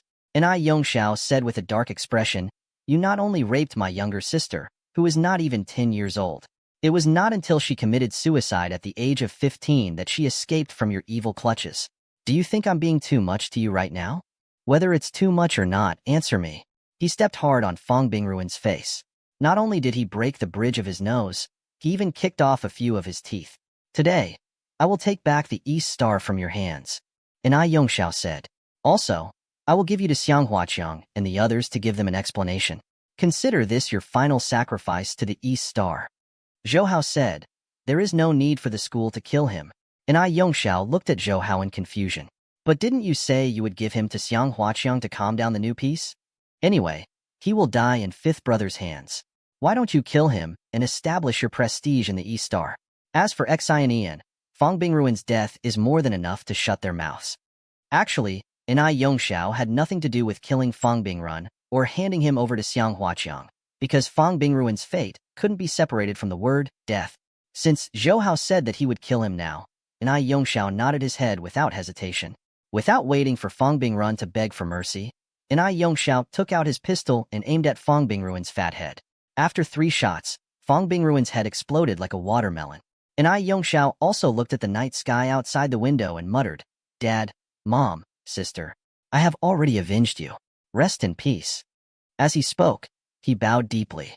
At this moment, the music of The Brave Army's March came from the television. Zhou Hao and Ni Yongxiao looked at it at the same time. They saw the 5-star red flag of China slowly rising on the television. The leaders of the Central and British countries all had solemn expressions on their faces. Zhou Hao said emotionally, Hong Kong has finally returned to the embrace of the motherland. Yes. Ni Yongxiao also said. Now, except for Fang Bingrun, he was the highest leader of the Union Society. However, he wasn't excited at all, because this belonged to his Ni family. He only snatched the things that the Ni family had lost from Fang Bingruan's hands. As for those people who opposed him, he didn't need to worry about them. He could eliminate them one by himself. Besides, he still had Zhou Hao's help. Moreover, the domestic side would also give the Union sufficient conditions. This was all thanks to Zhou Hao's help. At this moment, the office door was suddenly pushed open, and more than a dozen armed people rushed in. The leader shouted, "Don't move. We are the People's Liberation Army stationed at the port. Put down your weapons." Zhou Hao smiled when he saw them. "Why are you always waiting for us to settle everything before you come?" The commander in the lead, who was a major, saw Zhou Hao and the crow in his hand. He raised his hand to signal his subordinates to put down their weapons. At the same time, he smiled at Zhou Hao and said, "Mr. Zhou, you can't blame us. We all act according to the time. The original plan was to come at this time. We have to come at this time." Zhou Hao smiled and handed the unconscious crow to the Liberation Army that had just entered Hong Kong. "This is the mastermind behind this matter. It's a Japanese. He should belong to some anti-Hua faction. The thing that was taken from the Nanjing military was also taken away by them. I will explain the details to you, General Liu." The major let his subordinate take the crow, then gave Zhou Hao a military salute. "Thank you, Mr. Zhou. By the way, the chief asked me to invite you to his place after the ceremony and the inauguration ceremony for the Hong Kong officials." Zhou Hao nodded. "All right." When Ni Yongxiao heard the conversation between Zhou Hao and the major, he was a little puzzled. Isn't the mastermind of this incident Mrs. Tokugawa? And why didn't I see them? He looked at Fang Bingruan's corpse next to him and could not help but guess. Zhou Hao wanted him to kill Fang Bingrun, as if he wanted to conceal Mrs. Tokugawa's existence. However, he would only rot in his stomach and wouldn't tell anyone about it. Because he and Zhou Hao were now on the same boat. His future development was still in Zhou Hao's hands, and Zhou Hao had helped him take revenge. He now regarded Zhou Hao as a rare friend. He would never betray a friend. The ceremony continued until the morning of July 1st. The fall of the British flag and the rise of the China flag represented the return of Hong Kong to China. The television camera also followed and sat on the Great Britain. Peng Dingkong and his 3 daughters, who were about to leave Hong Kong, stood on the ship and looked at Hong Kong with longing in their eyes. Their eyes were filled with tears. After the ceremony and the inauguration ceremony of the Hong Kong officials, Zhou Hao and the major got into a jeep, and Ni Yongxiao began to take over the association. Following the major, Zhou Hao went to the Peninsula Hotel in Tisasui and went straight to an ordinary suite. The major knocked on the door twice and heard Lu Jinwu's voice coming from inside. "Come in." The door opened and Zhou Hao walked in. However, after entering, Zhou Hao was immediately stunned. He originally thought that Lu Jinwu was the only one here. However, after entering the room, he found that Lu Jinwu was not the only one in the room. The leaders of several countries, including Chief Number 1, were also in the room. There was also Dong Jianhua, who had officially become the first administrative officer of Hong Kong Special District. When he saw so many important people, even though Zhou Hao had been reborn and had martial arts skills, he could not help but feel agitated and unable to control his emotions. He froze there and did not know how to speak. "I told you." Seeing the chairman here, "This little fellow will definitely be frightened." Seeing Zhou Hao's dumbfounded look, Lu Jinwu laughed loudly. His hearty laughter also made Zhou Hao come back to his senses. He respectfully said to these great figures who stood at the peak of China's power, "Greetings, chiefs. I am Zhou Hao." As he said that, he also gave a military salute. Because he did not know what he should do in front of these big shots, he simply gave a military salute as a sign of respect to them. Chief Number 1 on the other side smiled kindly and said, "I've heard Elder Zhao mention you a long time ago. He said that you were young and capable. From the looks of it, Elder Zhao's foresight is indeed good. It's all thanks to you that Peng Dingkong's matter can be resolved this time. If those Japanese were to be fooled, I'm afraid that our relationship with England will become stiff." "Xiao Hao, where's that Fang Bingrun?" Lu Jinwu asked. "He's already dead," Zhou Hao replied. Chief Number 1 said, "It seems like we have to keep a close eye on these gangs in the country. Fang Bingrun even sold his country for glory. We have to be careful." Next, Zhou Hao accompanied these few important people for a meal. During the meal, Chief Number 1 mentioned the few medicinal formulas that Zhou Hao provided to the military. He praised Zhou Hao for making great contributions to the military and the country. The military, led by Old Master Zhao, attached great importance to him. Of course, Zhou Hao also understood the hidden meaning behind Chief Number One's words. He wanted Zhou Hao to provide more of these medicinal formulas to the country. However, even though the other party was the number one figure in China, Zhou Hao still knew that he could not exceed his bottom line. The medicinal formulas in his hands represented too much benefits. It was good to hand them over to the country, but handing them over to the country did not mean that no one would covet them. The interests of many state-owned enterprises in the country were also divided by some greedy people. 0. Instead of that, Zhou Hao felt that it would be better to hold these things in his hands. Therefore, Zhou Hao told Chief Number One that the medicinal formula he had previously provided was most suitable for the military. The other medicinal formulas were mostly healthcare medicinal formulas. When Chief Number One heard this, he did not force it anymore. After all, healthcare medicine was indeed not suitable for the military to produce. After that, Chief Number One and the others had to go back and rest. Because there was still a press conference after dawn, as well as some other trivial matters, they had to rest more quickly. When Lu Junwu left, he patted Zhou Hao on the shoulder. "Xiao Hao, you did very well this time. Even Chief Number One and the others praised you." Hee, the old man's face is also glowing. After saying that, he left with Chief Number One and the others. Zhou Hao was also very excited in his heart, because it was very rare to be able to meet with these top figures who could do anything.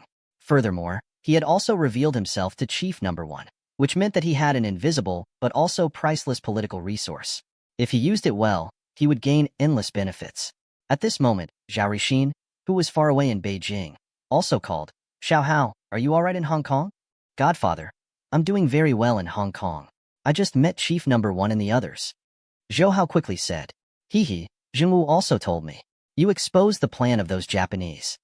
Zhao Rixin was obviously very happy. "Very good. You did very well this time." Xiao Hao, why did you come back? Yu Qin and Xinling keep talking about you." Zhou Hao smiled and said, "I will go back in a while. When the time comes, I will go to Beijing to see my godfather and godmother." After chatting for a while, Zhao Rixin hung up the phone with Zhou Hao. Just as Zhou Hao was about to put the phone back, it rang again. It looked at the phone and saw an unknown number. He put the phone close to his ear and heard a familiar female voice. "Zhou Hao, it's me, Nanami Kaoru. I'm at the airport now." On the phone, Nanami Kaoru's voice sounded faint, as if there was an indescribable melancholy. When Zhou Hao heard that she was already at the airport, he knew that she and Jinguki Ushiro were going back to Japan. Zhou Hao had previously said that he hoped that he would never see her again. The two of them might not have the chance to meet again in the future. Until now, Zhou Hao still could not accept the fact that Hai Qishuan was Nanami Kaoru. However, back then, he had felt that Hai Qishuan gave him a very familiar feeling, especially that kind of charming style on her body. But at that time, he did not think of Nanami Kaoru. Recalling the scene of him kissing her at the door of her house that day, Zhou Hao's heart was in a mess, but his mouth still seemed to have that kind of rich and sweet texture. "No matter what, you saved my life. I should thank you," Nanami Kaoru said on the phone. Zhou Hao did not say anything because he did not know what to say to Nanami Kaoru. His silence made Nanami Kaoru sigh slightly. "Zhou Hao, actually, I plan to target Hong Kong this time. It was not only to make the two countries become enemies, but also to destroy the stability of Hong Kong's political situation and destroy her stock market. Because we have been with Julian for a long time." Robeson also knew that the Southeast Asian financial storm will soon sweep across Hong Kong. "In order to cooperate with the operation on the stock market, I have come up with this plan," Nanami Kaoru said. "Although my plan has failed now, Julian and Soros will not give up on dealing with Hong Kong. You should be careful." Then she hung up the phone gently. When Zhou Hao heard Nanami Kaoru's words, he was shocked in his heart. Julian. He already knew that Robeson and George Soros would attack Hong Kong's stock market, but he did not expect Nanami Kaoru and the others to be involved. Behind Nanami Kaoru was the Bank of Mitsui. It was extremely wealthy and had their support. It was no wonder that George Soros and the rest could sweep across the entire Asia's financial market. Nanami Kaoru was the wife of Tokugawa family and the executive director of Mitsui Bank. She told Zhou Hao about this information. If the people of Tokugawa family knew about this, it would definitely be disadvantageous to her. She is so scheming. She should be able to protect herself. Zhou Hao shook his head and threw away the distracting thoughts in his mind. After leaving the Peninsula Hotel, Zhou Hao returned to the villa in the mountain. Su Lin and Liang Xiaobing were there. There were also a few policemen who were closely protecting him. When Zhou Hao returned, He found that these Hong Kong policemen had changed their badges from the Royal Hong Kong Police to the Hong Kong Special District Police in China. Since this matter was over, these police officers could only retire after achieving their goal. Zhou Hao originally wanted to give them some extra rewards to thank them for protecting Su Lin and Su Lin. However, Hong Kong's Independent Public Bureau was very strict in this area. In order to give them more trouble, Zhou Hao would just let it go. After the police left, Su Lin asked Zhou Hao, "Have you finished your business?" Yes. Zhou Hao nodded. He said, "I just ate with Chief Number 1 and the others. If I had known earlier, I would have taken you there too." Recalling the meal with the country's highest leader just now, Zhou Hao still felt a little excited in his heart. When the two girls heard that he was actually eating with Chief Number 1, they could not help but reveal surprised expressions. At this time, Su Lin said again, "Oh right, Zhou Hao. The Premier of Thailand held a press conference yesterday. He said that Thailand will not be defeated by those international speculators and that Thai baht will also be able to stabilize." She looked worried. "Zhou Hao, do you think Thai baht will be able to hold on? If it can resist the attack, we will make a lot less money." Zhou Hao smiled lightly. "Don't worry. Thailand is just stubbornly resisting." In his previous life, the Prime Minister of Thailand did hold a press conference to announce that Thailand would not be defeated by George Soros and the others. But 2 days later, on July 2nd, Thai baht was in Julian. Robeson and the rest attacks had completely collapsed, and the curtains to the financial storm in Asia had been drawn. Zhou Hao turned to Liang Xiaobing, who was beside him, and put his arm around her delicate shoulder. He smiled and said, "Xiaobing, there is no problem with the contract of the East Radiance Trading Company. They will get the contract back very soon." Now that Ai Yongxiao had taken over the union, it was naturally not a problem to settle the contract. Really? Liang Xiaobing had been depressed by the contract with the management company. Now that she heard Zhou Hao's words, she heaved a long sigh of relief in her heart. At the same time, Ai Yongxiao was in a small warehouse in an industrial building in Quanwan. However, there were no goods in this warehouse. Instead, there was a long meeting table in the middle. Ai Yongxiao sat on the seat on the east side of the meeting table. There were many people on both sides. The youngest was in his 30s, and the oldest was in his 60s or 60s. These people were the core members of the alliance. They were in charge of the various halls under the alliance. Seeing Ai Yongxiao sitting on the main seat of the conference table, a man in his 40s on the left curled his lips and said, "Lien Hu, you seem to have taken the wrong seat. That seat was taken by your godfather. Where's Uncle Fei? Why didn't Uncle Fei come? Didn't you say that there was a meeting?" This man was the black ghost who had been beaten up by Zhou Hao previously. "Fong Bingrun won't be coming." Ai Yongxiao said lightly, "He is dead." "Dead?" As soon as Ai Yongxiao said this, everyone's facial expression changed dramatically. Ai Yongxiao said, "Everyone knows that Hong Kong has already returned. We are now the true citizens of China." "Of course I know." Some people said, "Previously, I wanted to immigrate, but the Immigration Bureau did not approve." Ai Yongxiao knocked on the table to calm these people down, then said, "A few years ago, Xian and 14K had already contacted the mainland. The mainland had also promised them that they would not touch them after returning from Hong Kong.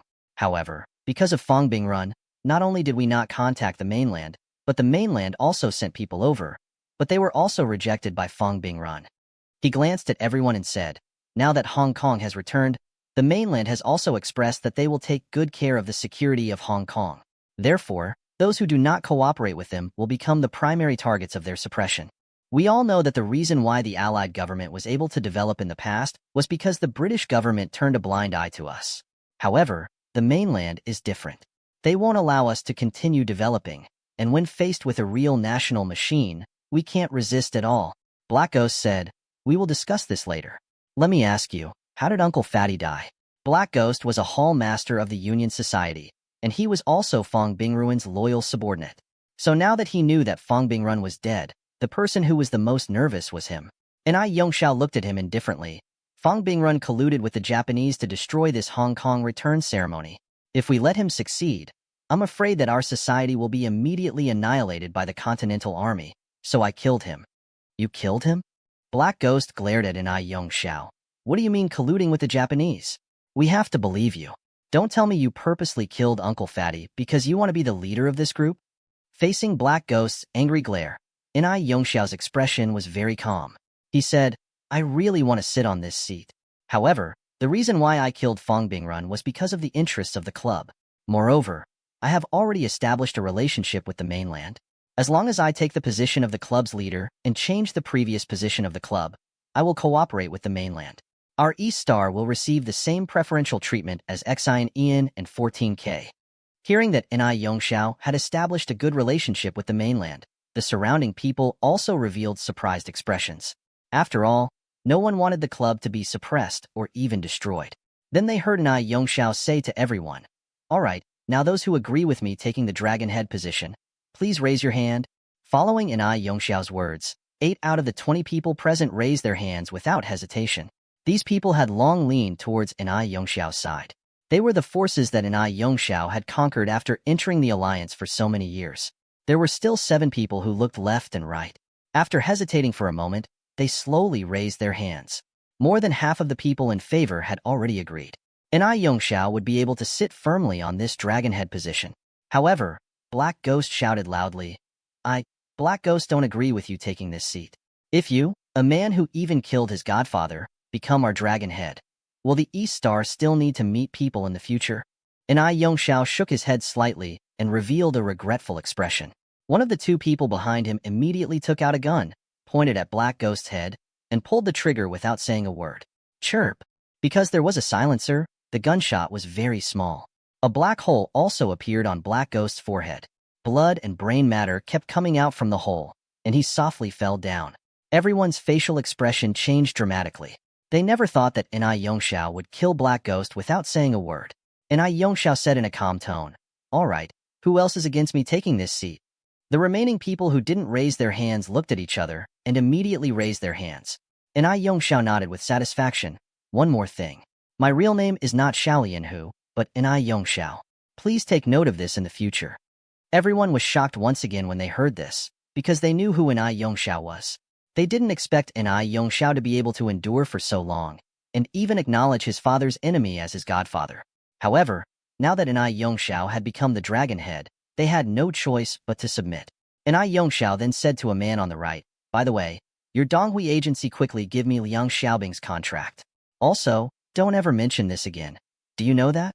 "Got it, boss," the man immediately said. It was the 2nd day of July. Zhou Hao and Su Lin both came to the office of the Galaxy Investment Company because Taibot would be completely destroyed on this day. At this moment, Zhou Hao and Su Lin were closely watching the huge monitor on the company wall. It displayed all kinds of data related to the stock market and stock exchange. At this time, an American employee at the back excitedly said to Zhou Hao, "Boss, Soros and Robeson are starting to attack. The Taibot is collapsing." "Okay," Zhou Hao also shouted excitedly. His eyes were staring at the data on the monitor. He saw that Bot's exchange rate was falling rapidly. Although he already knew about this situation, with every drop in Taibot's exchange rate to USD, he would earn hundreds of millions of dollars. How could he not be excited? "Great, boss. Thailand has officially announced that they are giving up on the fixed rate system and implementing a floating rate system." The employees at the back shouted excitedly. This meant that Thailand had been completely defeated by George Soros and the rest. On July 2nd, Taibot's exchange rate against the US dollar dropped by 17%. Zhou Hao's futures contract would be handed over tomorrow. He asked Song Jiahao, "After the contract is handed over, how much money can we make in total?" Song Jiahao was also very excited. He said, "We invested $1.2 billion in the beginning, and now Taibot's exchange rate against US dollars has fallen so much. It has far exceeded our expectations. Boss, I think the money that will return to us after the exchange tomorrow will be close to $7 billion. Excluding our $1.2 billion investment, we have earned more than $5 billion this time." "Yeah." Hearing Song Jiahao's words, the employees in the office all excitedly shouted.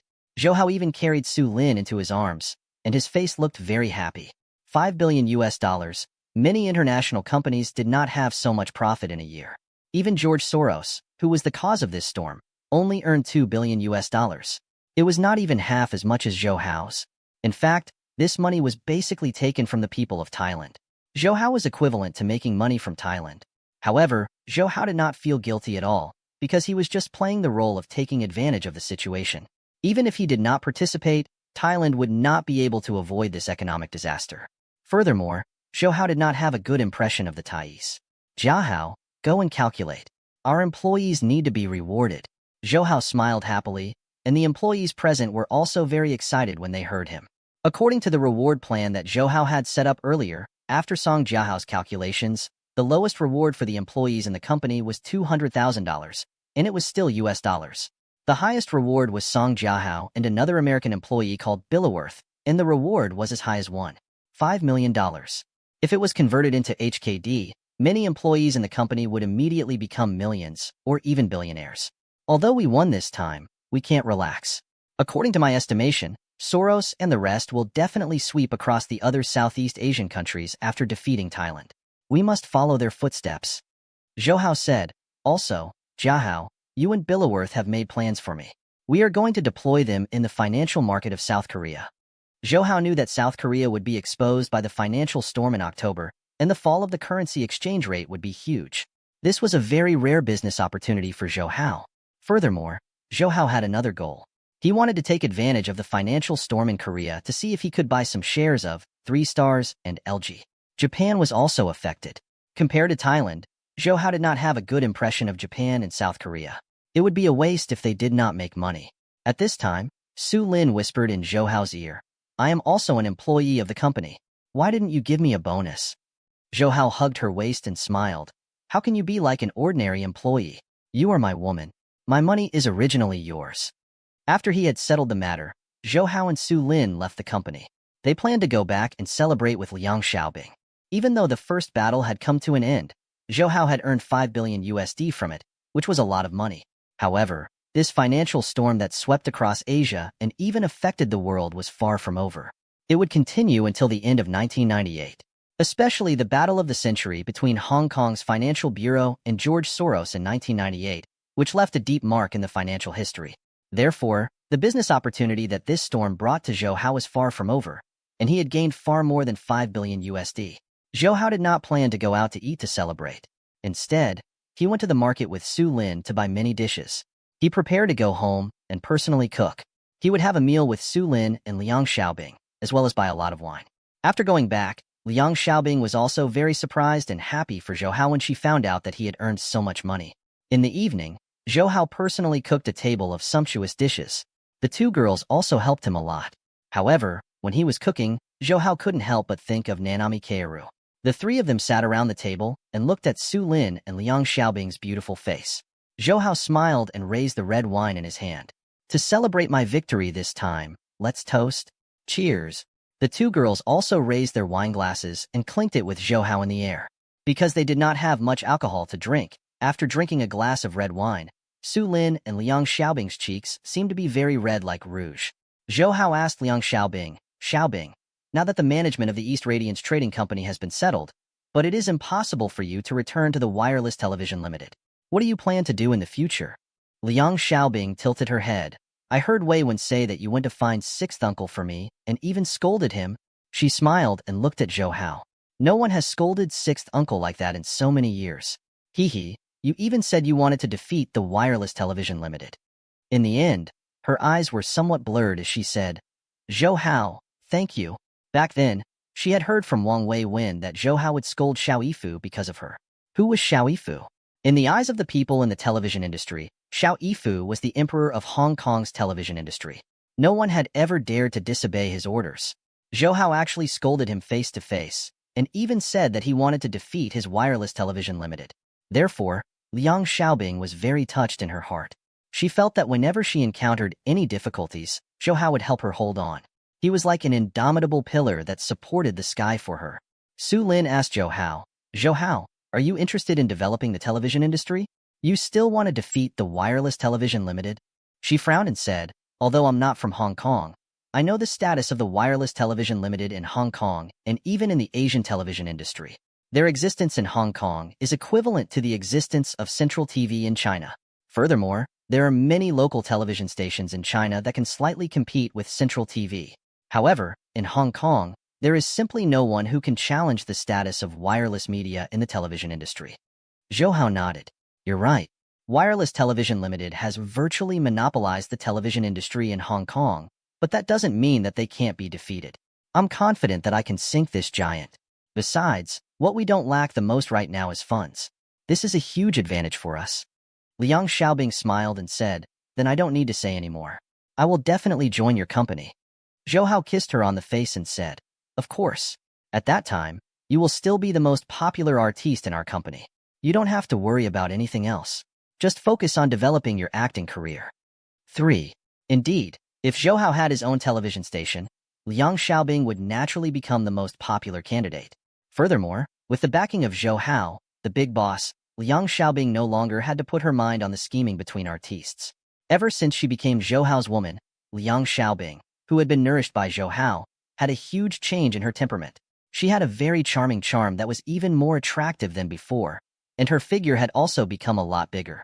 She was a rare beauty to begin with. Now, she was even more prominent in the entertainment industry where there were so many beauties. Su Lin was the same. That kind of seductive charm that was completely different from before was very coveted by Zhou Hao. Especially when she wore a professional suit, the temptation was even more fatal. Many single male employees in the company, including a few foreign employees, were deeply attracted by Su Lin. If they had not more or less seen through the ambiguous relationship between Su Lin and Zhou Hao and were afraid of Zhou Hao, this boss, these male employees would have passionately pursued Su Lin a long time ago. While they were chatting, Zhou Hao unknowingly drank the entire bottle of red wine. It was nothing to drink red wine, but the after effects were very strong. In a short while, the two girls' faces were as red as fire. Looking at the two beautiful women's alluring drunk state, Zhou Hao's desire in the bottom of his heart began to stir. Today, he had deliberately prepared a lot of wine. He planned to take advantage of this celebration as an excuse to get the two girls drunk, and then he would perform the Dragon and Phoenix duo's ecstasy. Come, let's have another drink." Zhou Hao poured another cup of wine into the two girls' cups. Su Lin held her head and spoke with a knot in her mouth. "No, I can't. I feel dizzy." Liang Xiaobing also staggered. "Me too." "Dizziness? Then go back to the room to rest. Come, I'll help you up." Zhou Hao chuckled and supported the two girls' soft bodies with one hand, walking towards the room on the second floor. The next day, the bright sun rose into the sky.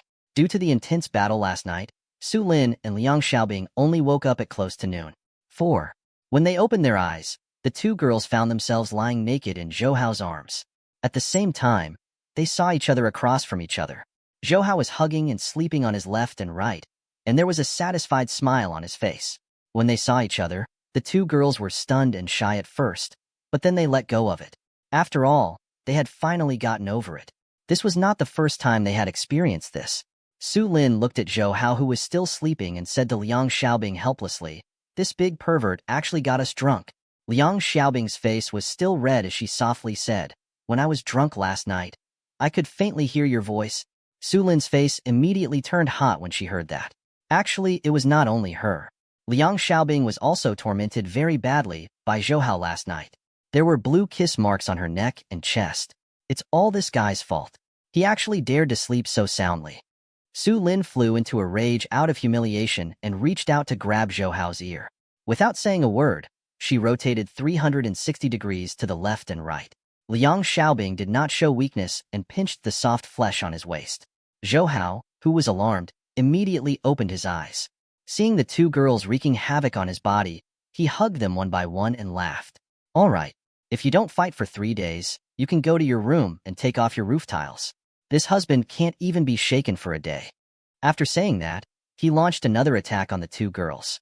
After that, Song Jiahao called Zhou Hao to tell him all the futures contracts in the company had been handed over, and the total amount of money returned was $675 million.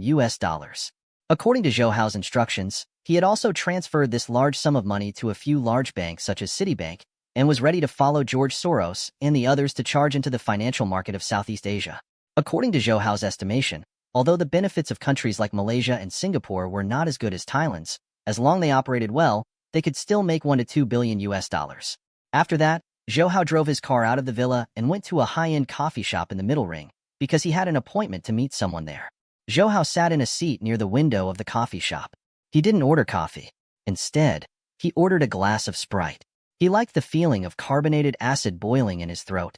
He looked at the people walking in and out of the window. Zhou Hao couldn't help but sigh in his heart. Those people who wore suits and shoes for work outside. Their annual income was at most tens of millions of HKD, but just in the first stage of the Asian financial storm alone, Zhou Hao had earned close to $7 billion. If it was Hong Kong dollars, it would be more than 50 billion. He was definitely qualified to be one of the top tycoons in Hong Kong.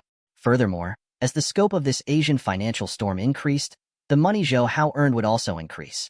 Zhou Hao was confident that by 1998, he would be able to break through 10 billion US dollars. 10 billion US dollars. Back then, he promised Zhao Yuqin that he would not eat her until he earned 10 billion US dollars. When he thought of Zhao Yuqin's peerlessly beautiful appearance and mature and beautiful body, Zhou Hao felt a surge of excitement in his heart. Furthermore, this not only meant that Zhou Hao could completely obtain Zhao Yuqin, it also meant that his strength was enough to match Zhao Yuqin's. This was a huge sense of accomplishment. I'm sorry, Mr. Zhou. I'm late because there are still some things that need to be dealt with in the station. Just as Zhou Hao was thinking, a male voice came from the side. Zhou Hao smiled at him and said, "It's all right. It's just that I came early. Mr. Liang, please take a seat." This man was the senior of Wireless Television Limited who told Zhou Hao about Liang Xiaobing. Liang Jiashu. Liang Jiashu said to the waiter beside him, "Give me a cup of black coffee." Looking at his face full of dust, Zhou Hao knew that he had not been living a good life these days. Liang Jiashu also smiled at Zhou Hao and said, "Mr. Zhou, the matter between you and Sixth Uncle has already spread in our station. You have become famous in our circle, even though you've never truly appeared on any impurities." Zhou Hao smiled faintly. That old fellow is very annoying, and he is also very self-righteous. If I don't scold him, it will be hard to get rid of the hatred in my heart. Right, Mr. Zhou. Why did you ask me out today? Liang Jiashu said to Zhou Hao, "Haha.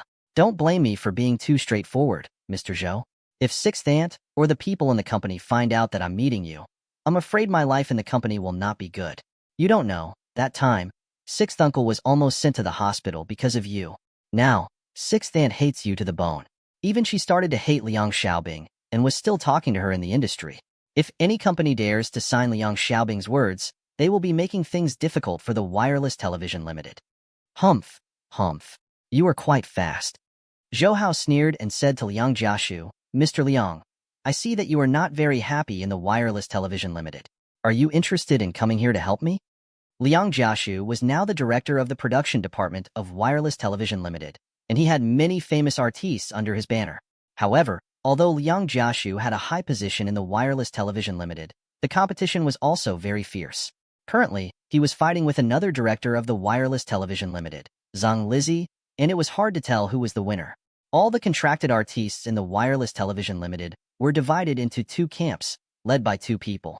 However, the last time Liang Jiashu told Zhou Hao in secret, the matter of Liang Xiaobing was decided by Xiao Yifu and Fang Yihua. From this, it could be seen that Liang Jiashu's dissatisfaction with Wireless Television Limited and Xiao Yifu's husband had reached a threshold. Zhou Hao also knew that Liang Jiashu's wife, the manager of the Wireless Television Limited's Human Resources Department, Xiao Xiaoming, would also be forced out of the Wireless Television Limited by Zhang Lizhin a few years later. I know. Zhang Lizhin is Fang Yihua's trusted aide. Now Fang Yihua and Xiao Yifu are officially married. Although Xiao Yifu is still the chairman of Wireless Television Limited, he has actually given most of his power to Fang Yihua. Zhou Hao continued to speak to Liang Jiashu. Fang Yihua never liked you. If it wasn't because she was afraid that you were a wireless official, if she had touched you, it would have caused many employees to feel disappointed, and they would have squeezed you out a long time ago. Liang Jiashu drank a mouthful of bitter black coffee. Actually, they've already started to restrict my authority. I've worked so hard for Sixth Uncle for so many years in vain. Now, those two women are dealing with me, but he is still indifferent. He shook his head and sighed. My heart is cold. It really makes me feel cold. Then come and help me. Zhou Hao smiled and said, I am not familiar with the television industry, so I need someone to help me. You have so much experience in the industry, and you have a lot of connections.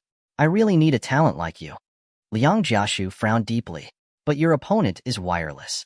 I know the situation of Wi-Fi too well. This is simply an indestructible fortress. Unless there's something wrong with its internal structure, it'll be very difficult for you to defeat it.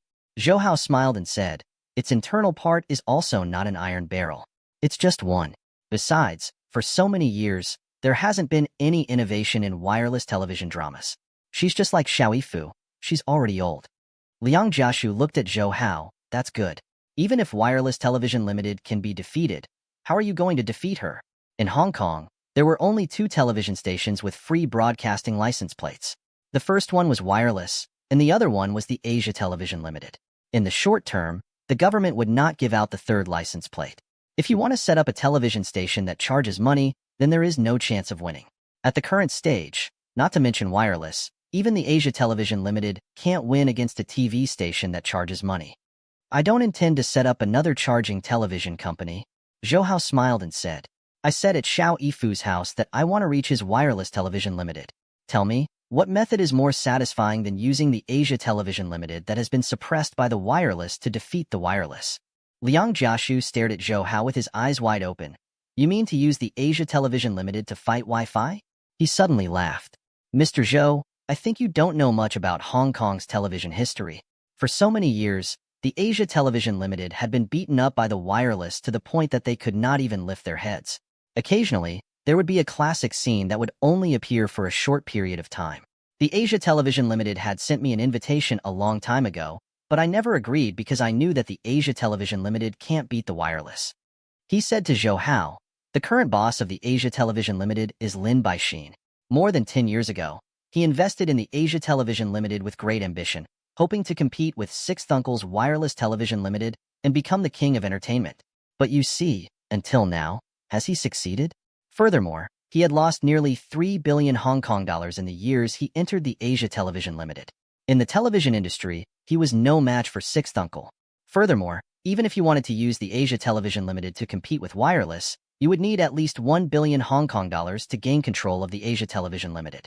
This would require Lin Baixin to completely give up on the Asia Television Limited. However, he had turned the Asia Television Limited into a profit last year. I'm afraid he won't let go so easily. Zhou Hao also knew about Lin Baixin. He started from clothing and real estate. He was wealthy and was one of Hong Kong's top 10 tycoons. Furthermore, his son, Lin Jiangyue, later established a movie company and a record company. He was quite capable in the entertainment industry. In his previous life's memories, due to Hong Kong being affected by the financial storm in 1998, Lin Bergson's company also fell into a financial crisis. Furthermore, he himself was also involved in the case of a Taiwan official accepting bribes. Because he was too busy, he transferred the shares of Asia Television Limited. If he waited until 1998, when Lin Baixin's group was in a financial crisis, and then proposed to buy the shares of the Asia Television Limited, Zhou Hao would definitely spend less than 1 billion Hong Kong dollars. However, Zhou Hao did not have the patience to wait until that time. He needed to take control of the Asia Television Limited's power as soon as possible, and use the Asia Television Limited to compete with the Wireless Television Limited. Lin Baixin had been rolling around in the market for dozens of years and had already cultivated into an old fox. It wouldn't be easy for him to convince him to give up on Asia Television Limited. Therefore, Zhou Hao thought of his son, Lin Jiangyue. Among all his children, Lin Jiangyue was the one who was doted on the most by Lin Baixin. Everyone thought that he was the successor of the Lin family. If he was used to persuade Lin Baixin, then the chances would be much greater. Seeing Zhou Hao's pondering expression, Liang Jiashu thought that he was really worried about money. So he said, Mr. Zhou, you are still young. You don't need to fight with Sixth Uncle for personal reasons. Sixth Uncle has been in this line of work for so many years. No one has ever challenged his authority. I think we should just forget about it this time. No, since I have already challenged Xiao Yifu, I can't give up halfway. Zhou Hao said decisively, Mr. Liang, if I have the control of Asia Television Limited, will you come and help me? Liang Jiashu hesitated for a moment and said, Mr. Zhou, it's not that I'm trying to dampen your enthusiasm, but I really don't think the Asia Television Limited will win. However, I have already given up on Wi-Fi. How about this? If you can get all the shares of the Asia Television Limited, I will go and help you. Not only me, I will also bring my assistants and the rest over. It is enough to form a team. Zhou Hao smiled. All right, then it's a deal. In fact, Liang Jiashu needed Zhou Hao to obtain all the shares of Asia Television Limited before he was willing to help him.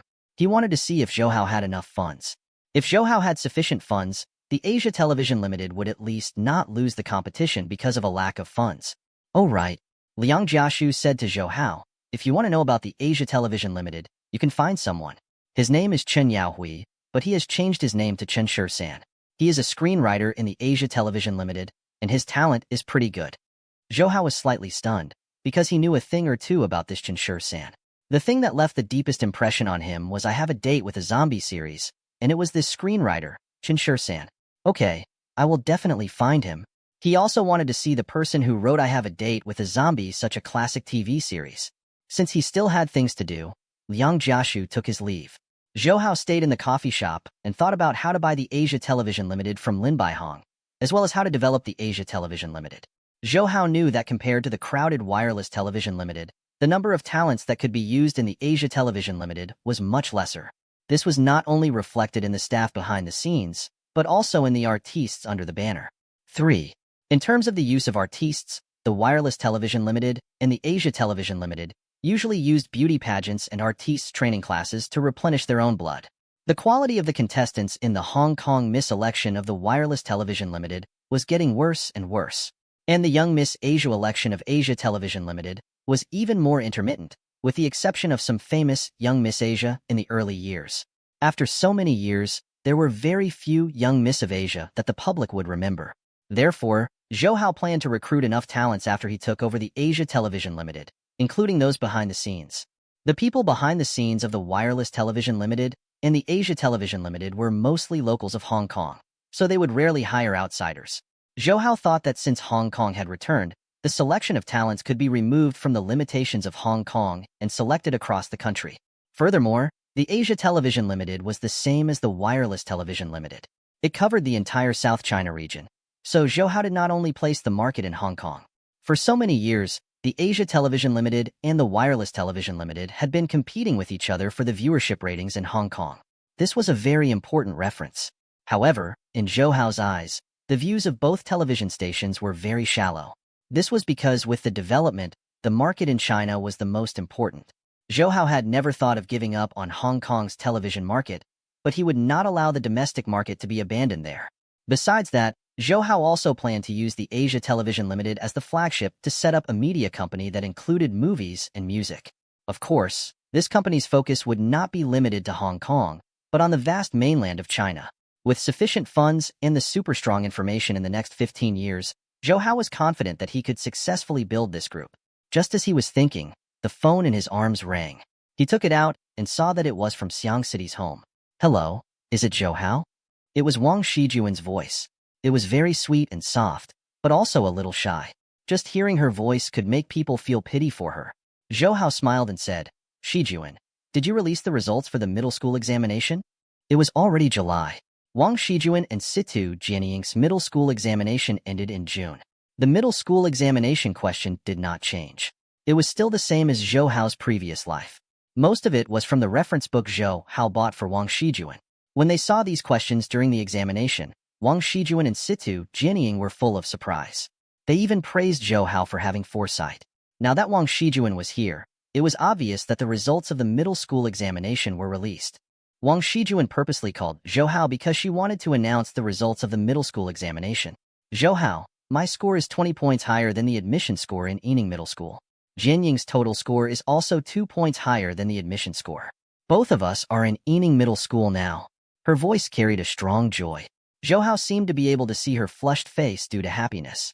Zhou Hao said with a smile, "Madame Lu and Uncle Situ must be very happy." "Yes, my mother just specially brought us out to eat to celebrate." "Yes," Wang Shijuan said. Jianying's parents were also very happy when they heard that she got into Yining Middle School. Uncle Situ also rewarded her with 30,000 yuan. At this time, 30,000 yuan was not a small number in the country, especially to Situ Jianying, who had just graduated from junior high. Wang Shijuan exhaled. "The exam is over. I can finally relax a little." "Zhou Hao. Didn't you say that after Jianying and I finish our middle school exams, you will take us to Hong Kong to play?" She paused for a moment and then said softly, "Zhou Hao, I miss you." Zhou Hao seemed to be able to see Wang Shijuan secretly look around and see that there was no one beside her talking to him over the phone. When he thought of her innocent appearance, Zhou Hao's heart also softened. He smiled and said, "Yes, I promised you. How about this? I'll go back tomorrow and bring you guys to Hong Kong to relax, all right?" "Okay," Wang Shijuan happily replied. If Jianying knows, she will definitely be very happy. In his mind, Situ Jianying's young age, but already had a rather flirtatious appearance. Zhou Hao thought that she was naturally happy. He smiled and asked Wang Shijuan, "Jianying is happy. Then you are unhappy?" I am also happy," Wang Shijuan said shyly. Zhou Hao and Wang Shijuan talked about a lot of things again. They talked about their feelings. When Zhou Hao heard Lu Shiping's voice from the other side, Wang Shijuan hurriedly said goodbye and hung up the phone. Therefore, Zhou Hao planned to go back tomorrow and stay for a few days. He also wanted to go and see Zhao Rixin and the others. As for the Galaxy Investment Company's matters, Song Jiahao and the elite employees were present. Furthermore, he had already set a detailed operation plan for them. He believed that there wouldn't be any major problems. As for the matters of Asia Television Limited and Lin Baihong, he didn't need to worry too much. He could wait a few days before returning to Hong Kong to do it. After returning to the villa, Zhou Hao saw Su Lin and Liang Xiaobing swimming in the large pool behind them. They had changed into very attractive swimsuits. After Zhou Hao's nourishment, the two girls' bodies were more well-developed, especially Su Lin. She originally had a lot of capital, but now she was even more attractive. Looking at the two girls who looked like watermelons emerging from the water, Zhou Hao became restless once again. However, when the two girls saw the expression on his face, they knew what he wanted to do. They quickly swam away. Last night and this morning, they had been tortured by this guy. They couldn't bear the rain anymore. After failing to succeed, Zhou Hao told the two girls with a gloomy expression that he was going back to the country tomorrow. Su Lin, do you want to go back with me? Su Lin and Zhou Hao had been in Hong Kong for 2 months. Just as they were about to agree to Zhou Hao's request, they suddenly thought of meeting Li Ruolin when they returned. They immediately shook their heads and said with an unnatural expression, I still don't want to go back. I still have to help you look after the company. Zhou Hao knew what she was worried about, but he did not say it out loud. He just nodded. Zhou Hao also told the two girls about his intention to acquire the Asia Television Limited. Both of them were very surprised when they heard this, especially Liang Xiaobing. She said to Zhou Hao, the Asia Television Limited has been unable to defeat Wi-Fi for so many years, and they are still suppressed by Wi-Fi. Zhou Hao, have you thought it through? Because in Hong Kong, only their 2 television stations have the license plates for free television broadcasts.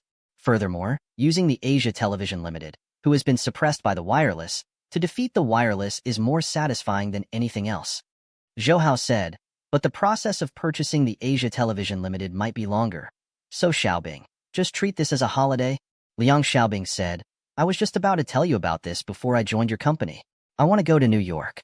On one hand, I want to travel and relax. On the other hand, I want to study drama. How long will it take?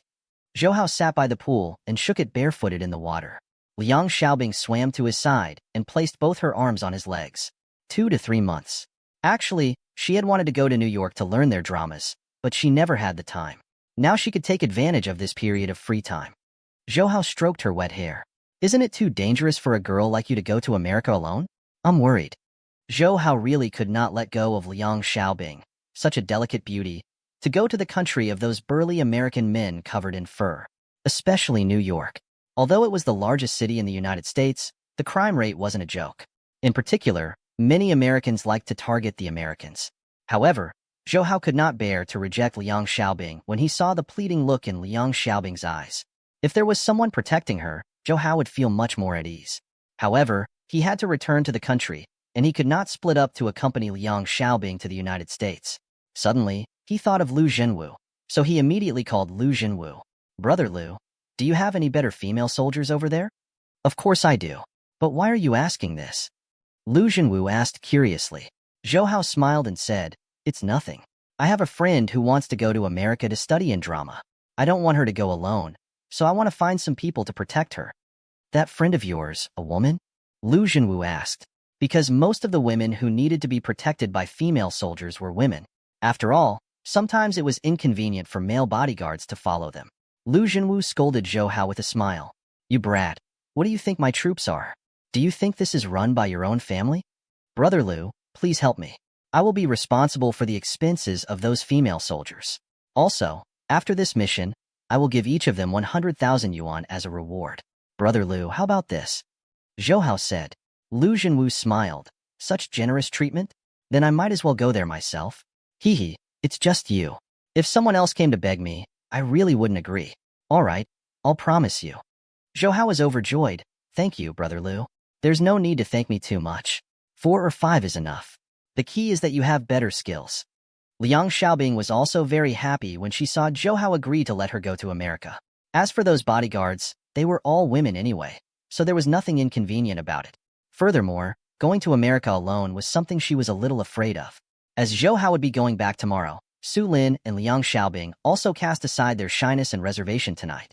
They let Zhou Hao replay the scene of Dragon and Phoenix again. It made Zhou Hao feel as if he was floating in the air.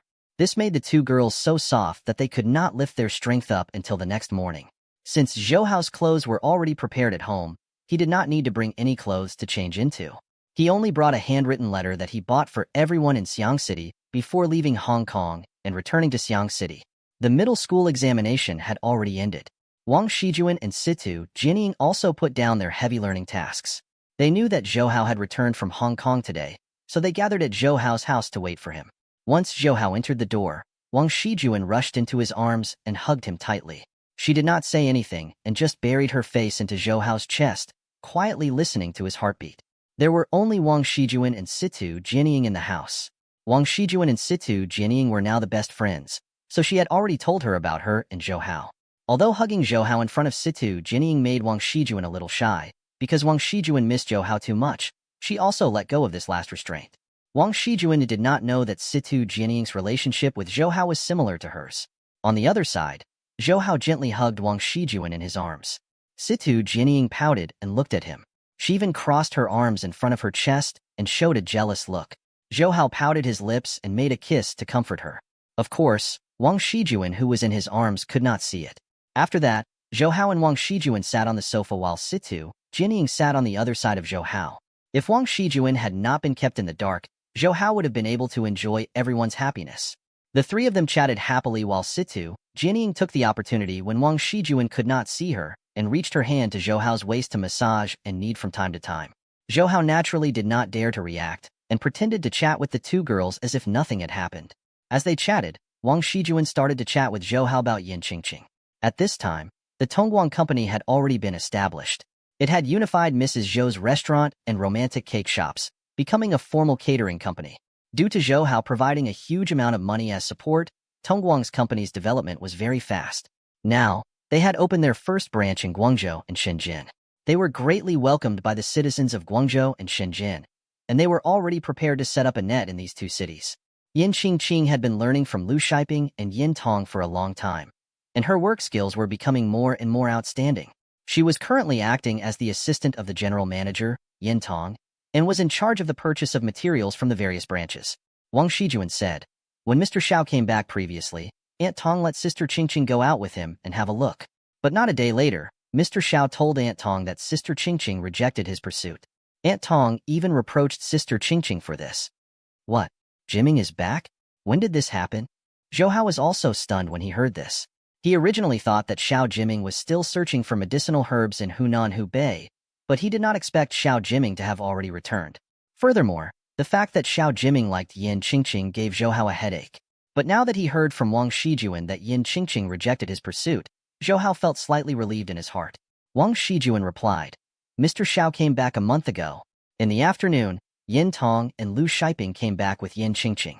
Because Zhou Hao had informed them that he would come back today, Yin Tong and the rest were not surprised to see Zhou Hao. Zhou Hao saw Yin Qingqing also wearing a black professional dress, which looked a bit like Su Lin. However, her temperament was not as tough as Su Lin's when she worked. Instead, she looked much gentler. Yin Qingqing's gaze remained on Zhou Hao from beginning to end. It was as if there were traces of love lingering around him. In order to welcome Zhou Hao, Yin Tong and Lu Shiping bought a lot of Zhou Hao's favorite dishes. Situ Jianying was already very familiar with Yin Tong and the rest, so she was naturally left to eat dinner. During the meal, Zhou Hao asked Yin Tong, Mom, is Jimming back? Hearing Zhou Hao mention Xiao Jimming, Yin Qingqing paused and her expression became somewhat unnatural. Yin Tong nodded. Yeah, I came back a month ago. She looked at the somewhat strange face of Qingqing and sighed. Speaking of which, it gives me a headache. Jimming's character is good, and he is talented. He is also very good to your cousin. But your cousin doesn't know what he's good at. Jimming is a child that can only be met by chance. Xiao Hao, you should also advise your cousin. Yin Qingqing listened to Yin Tong's words and didn't dare to reply. She only lowered her head, but still secretly glanced at Zhou Hao. Zhou Hao said to Yin Tong, Mom, how can we force this relationship? If you like it, you like it. If you don't like it, you don't like it. Mom, this isn't the ancient times. It's against the law to arrange a marriage. Actually, I know too. It's just that Jimming's child is really hard to come by. It's really a pity to miss him. Yin Tong sighed and said, in fact, her starting point was also good. She just wanted to help Yin Qingqing find happiness. When Yin Qingqing heard Zhou Hao defend her, she did not force herself anymore. In her heart, she felt sweet and gratified. The way she secretly looked at Zhou Hao was also as soft as water. It made Zhou Hao's heart soften when he saw it. After dinner, Yin Tong asked Zhou how to drive Situ Jianying back. There were only Zhou Hao and Situ Jianying in the elevator. Zhou Hao saw Situ Jianying standing there and deliberately turned her face away to avoid looking at him, looking like she was angry. Zhou Hao found it strange. Although there was a camera in the elevator and Situ Jianying did not dare to be intimate with him openly, she did not have to act like this. So he approached Situ Jianying and asked with a smile, "What is it? Who made our Miss Situ angry again?" Situ Jianying rolled her eyes at him. "It's just you. Who else could it be other than you?" "Me." Zhou Hao pointed at himself and laughed. "No way. Why did I make you angry? You can fool Shijuan and your mother, but you can't fool me." Situ Jianying crossed her arms and snorted. "Sister Qingqing's gaze towards you is different. I don't think that it is the way elder sister looks at younger brother. There is basically a relationship between the two of you." Zhou Hao was stunned. He did not expect this girl to have such sharp senses. Just by looking at her, he could tell that Yin Qingqing had an unusual relationship with him. Zhou Hao thought to himself. Sure enough, this was a tiger father without a dog daughter. Situ Li was the director of the Xiang City's Public Security Bureau. His daughter's scouting ability wasn't weak either. At this moment, the elevator door opened. Before Zhou Hao could open his mouth, Situ Jianying strode out. Zhou Hao also quickly followed her out. There were cameras in the parking lot as well, so he did not dare to be too close to Situ Jianying. Otherwise, it would be terrible if it fell into the eyes of those property managers and spread to Yin Tong's side. Until Situ Jianying sat in the passenger seat of Zhou Hao's Audi, she still had an angry expression on her face. Zhou Hao, who was sitting in the car, did not have to worry about the cameras anymore. He said to Situ Jianying, "Qingqing, I do like Qingqing, cousin." He did not think about hiding anything from Situ Jianying about Yin Qingqing because Situ Jianying already knew that he had more than one woman by his side. Other than Wang Shijuan, Situ Jianying also knew that at least Zhou Hao and Zhao Yuqin had an ambiguous relationship. There was also Gao Jingyi. She also had a good impression of Zhou Hao. When Situ Jianying heard Zhou Hao's words, she said, "I knew it. Sister Qingqing is so beautiful and she lives in your house. You definitely won't let her go." Humph. Humph. No wonder Sister Qingqing rejected Mr. Zhao's pursuit. It turns out that you are making things difficult for her. What do you mean by making things difficult for her? This is too unpleasant to hear. Zhou Hao started the car and left Guanghu Manor. As Guanghu Villa was a bit far from the city, there were fewer cars on the road outside. Situ Jianying snorted. "What I said is considered restrained. In ancient times, you guys are called adulterers and lascivious women. You guys are going to catch them and soak them in a pig cage. Humph. If I tell Aunt Tong about this matter, I'll see how she will deal with you. Humph, you lass. If I don't touch you for a period of time, you won't be safe anymore, right?" Zhou Hao parked the car by the side of the road and shouted at Situ Jianying, "Come here." At the same time, he pulled Situ Jianying's hand and let her cross over the stick in the middle and sit on his lap. He raised his hand and slapped her butt. After seeing Situ Jianying's back disappear into the residential building, Zhou Hao wanted to start the car and go back, but the phone in his arms rang at this time. Hello. Zhou Hao said. "Marshal uncle, I am Jimming." Xiao Jiming's voice came from the phone. Zhou Hao paused for a second. He knew that Yin Qingqing had already rejected Xiao Jiming's pursuit, and Xiao Jiming had once again lost his love. The first time Zhou Hao saw Xiao Jiming, he had seen his former girlfriend, who was greedy for vanity and loved money. That incident had hurt Xiao Jiming quite a lot. Zhou Hao had always hoped that he could find the girl he liked, but he had never thought that he would fall in love with Yin Qingqing. Therefore, while Zhou Hao was lamenting the fact that the heavens were playing tricks on him, he couldn't help but feel guilty towards Xiao Jiming. At this moment, Xiao Jiming's voice sounded again from the phone. "Marshal uncle, are you free? Let's meet up."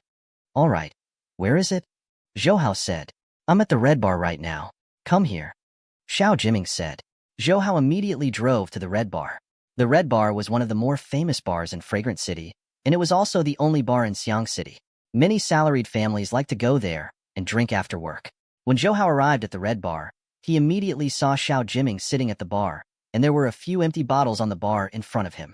Zhou Hao came to his side. Seeing his lonely and haggard look, he frowned and sighed. "Jiming, why do you need to do this?" Xiao Jiming looked up and saw Zhou Hao. He grinned and said, "Marshal uncle, you're here? Sit down, sit down." Then he said to the bartender at the bar, "Bring 2 more bottles of beer." Zhou Hao looked at the 7 or 8 empty bottles in front of him and said, All right, stop drinking. You'll be drunk if you drink any more. Xiao Jiming shook his head, and the smile on his face was full of self-mockery. I also want to get drunk, but I can't get drunk. He looked at Zhou Hao and smiled. It's not easy to fall in love with someone, but she doesn't like me. Now I just want to get drunk, but I still can't get what I want. Things don't go as I wish. You're right. Xiao Jiming's cheeks were red, but his eyes were focused on his mind. Indeed, he did not look like he was drunk. Xiao Jiming had also cultivated the qi nourishment records that Zhou Hao had taught him. His inner force had also reached a certain level, so his alcohol tolerance had increased a lot. However, Zhou Hao also knew that Xiao Jiming was hurt by his feelings, so he comforted him. She doesn't like you, so you can find someone who likes you. Where is there no grass in this world? Do you need to ruin yourself like this? Actually, I also know that feelings can't be forced. I understand the principle of forcefully picking melons and not sweet melons. Xiao Jiming sighed. He looked at Zhou Hao. Martial uncle, you don't have to worry about me. I'm fine. I asked you out today just to talk to you. It's nothing. Zhou Hao nodded. It's good that you know how to think. Then I'll be your most loyal listener today. Therefore, Xiao Jiming began to talk about his own worries to Zhou Hao. Zhou Hao also learned from him that his first love was the woman who disliked the poor and loved the rich. Compared to being rejected by Yin Qingqing this time, that time was much more harmful to Xiao Jiming. Fortunately, this allowed Xiao Jiming to have a certain degree of resistance towards breaking up. Moreover, because Yin Qingqing had rejected his pursuit from the beginning and did not let their relationship continue to develop, it did not hurt Xiao Jiming that much. After all, a period of love that did not start hurting others was much lighter than a period of love that had already penetrated deep into one's bone marrow but had broken down midway. After that, Xiao Jiming talked about a lot of people and things that he had met when he was searching for medicine. These rich experiences made him have a deeper understanding of life. Martial uncle, my father's leg has almost recovered. I want to go with him to find medicine in a few days. His attainments in Chinese medicines are much greater than mine, and I can also let him travel around those famous mountains and rivers. Zhou Hao nodded.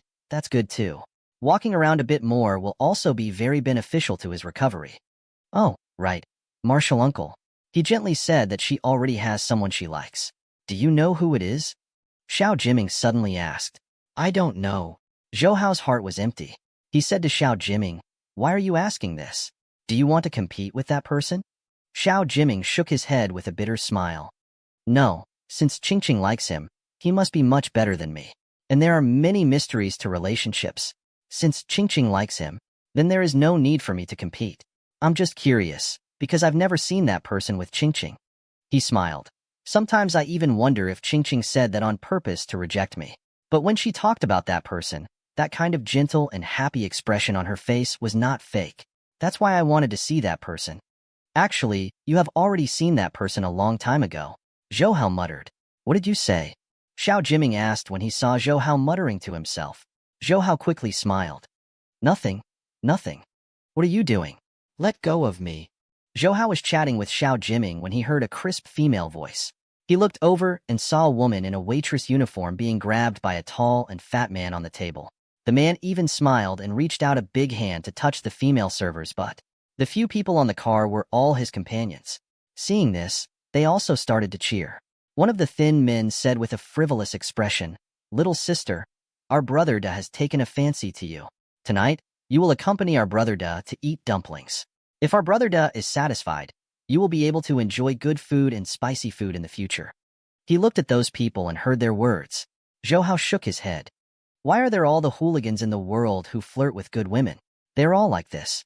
He knew that the man was talking about eating dumplings to accompany people to sleep. Zhou Hao also saw that the female attendant was tall and slender. Although she was wearing a server uniform, he could tell that her figure was very good. She had a ponytail on her head. From the side, her facial features were very delicate and pretty, and she did not give off a stunning feeling. She was the type of woman who was more and more attractive the more she looked. Zhou Hao was wondering why the people in this bar didn't come out to help when he saw Xiao Jiming jump off the stool and walk over. The bartender, who looked to be in his 20s behind the bar, said anxiously, Aya, why is he so impulsive? That group of people are bullies and bullies in this area. No one dares to provoke them. As soon as he finished speaking, Xiao Jiming had already gone over there. He grabbed the tall and fat man's hand and said in a low and muffled voice, Let her go. The man only glanced at Xiao Jiming and said with disdain, What? You want to be a hero and save the beauty? Xiao Jiming didn't say anything else. He raised his fist and punched the man's face. Xiao Jiming had been taught martial arts by Xiao Nanyue since he was young. His skills were even better than those of the special forces. Now that he had practiced the qi nourishment records that Zhou Hao had taught him, his strength was even greater. With this punch, the man immediately fell back with his chair, and his face was covered in blood. Seeing Xiao Jiming, who was usually polite, without saying a word, he gave the man a fierce punch. Zhou Hao, who was on the other side, was also shocked. When did Xiao Jiming become so angry? In fact, Xiao Jiming had been depressed because of Yin Qingqing's rejection. Now that he saw these hooligans and bullies flirting with the female attendant in front of him, his heart immediately burst with anger. This time, other than being a hero saving the damsel in distress, it was also a way for Xiao Jiming to vent his anger. When the man's companion saw Xiao Jiming knock him down with a punch, he immediately picked up a bottle of wine or a chair on the table and threw it at Xiao Jiming. However, these punks who only knew how to fight in groups were no match for Xiao Jiming. Xiao Jiming easily dodged their attacks. At the same time, he struck out with both hands, and with just a few moves, he defeated all of these punks. The surrounding guests couldn't help but clap, and they were all amazed by Xiao Jiming's skill. Xiao Jiming stood there and clapped his hands. He snorted at the people on the ground. Let's see if you dare to run amok like this.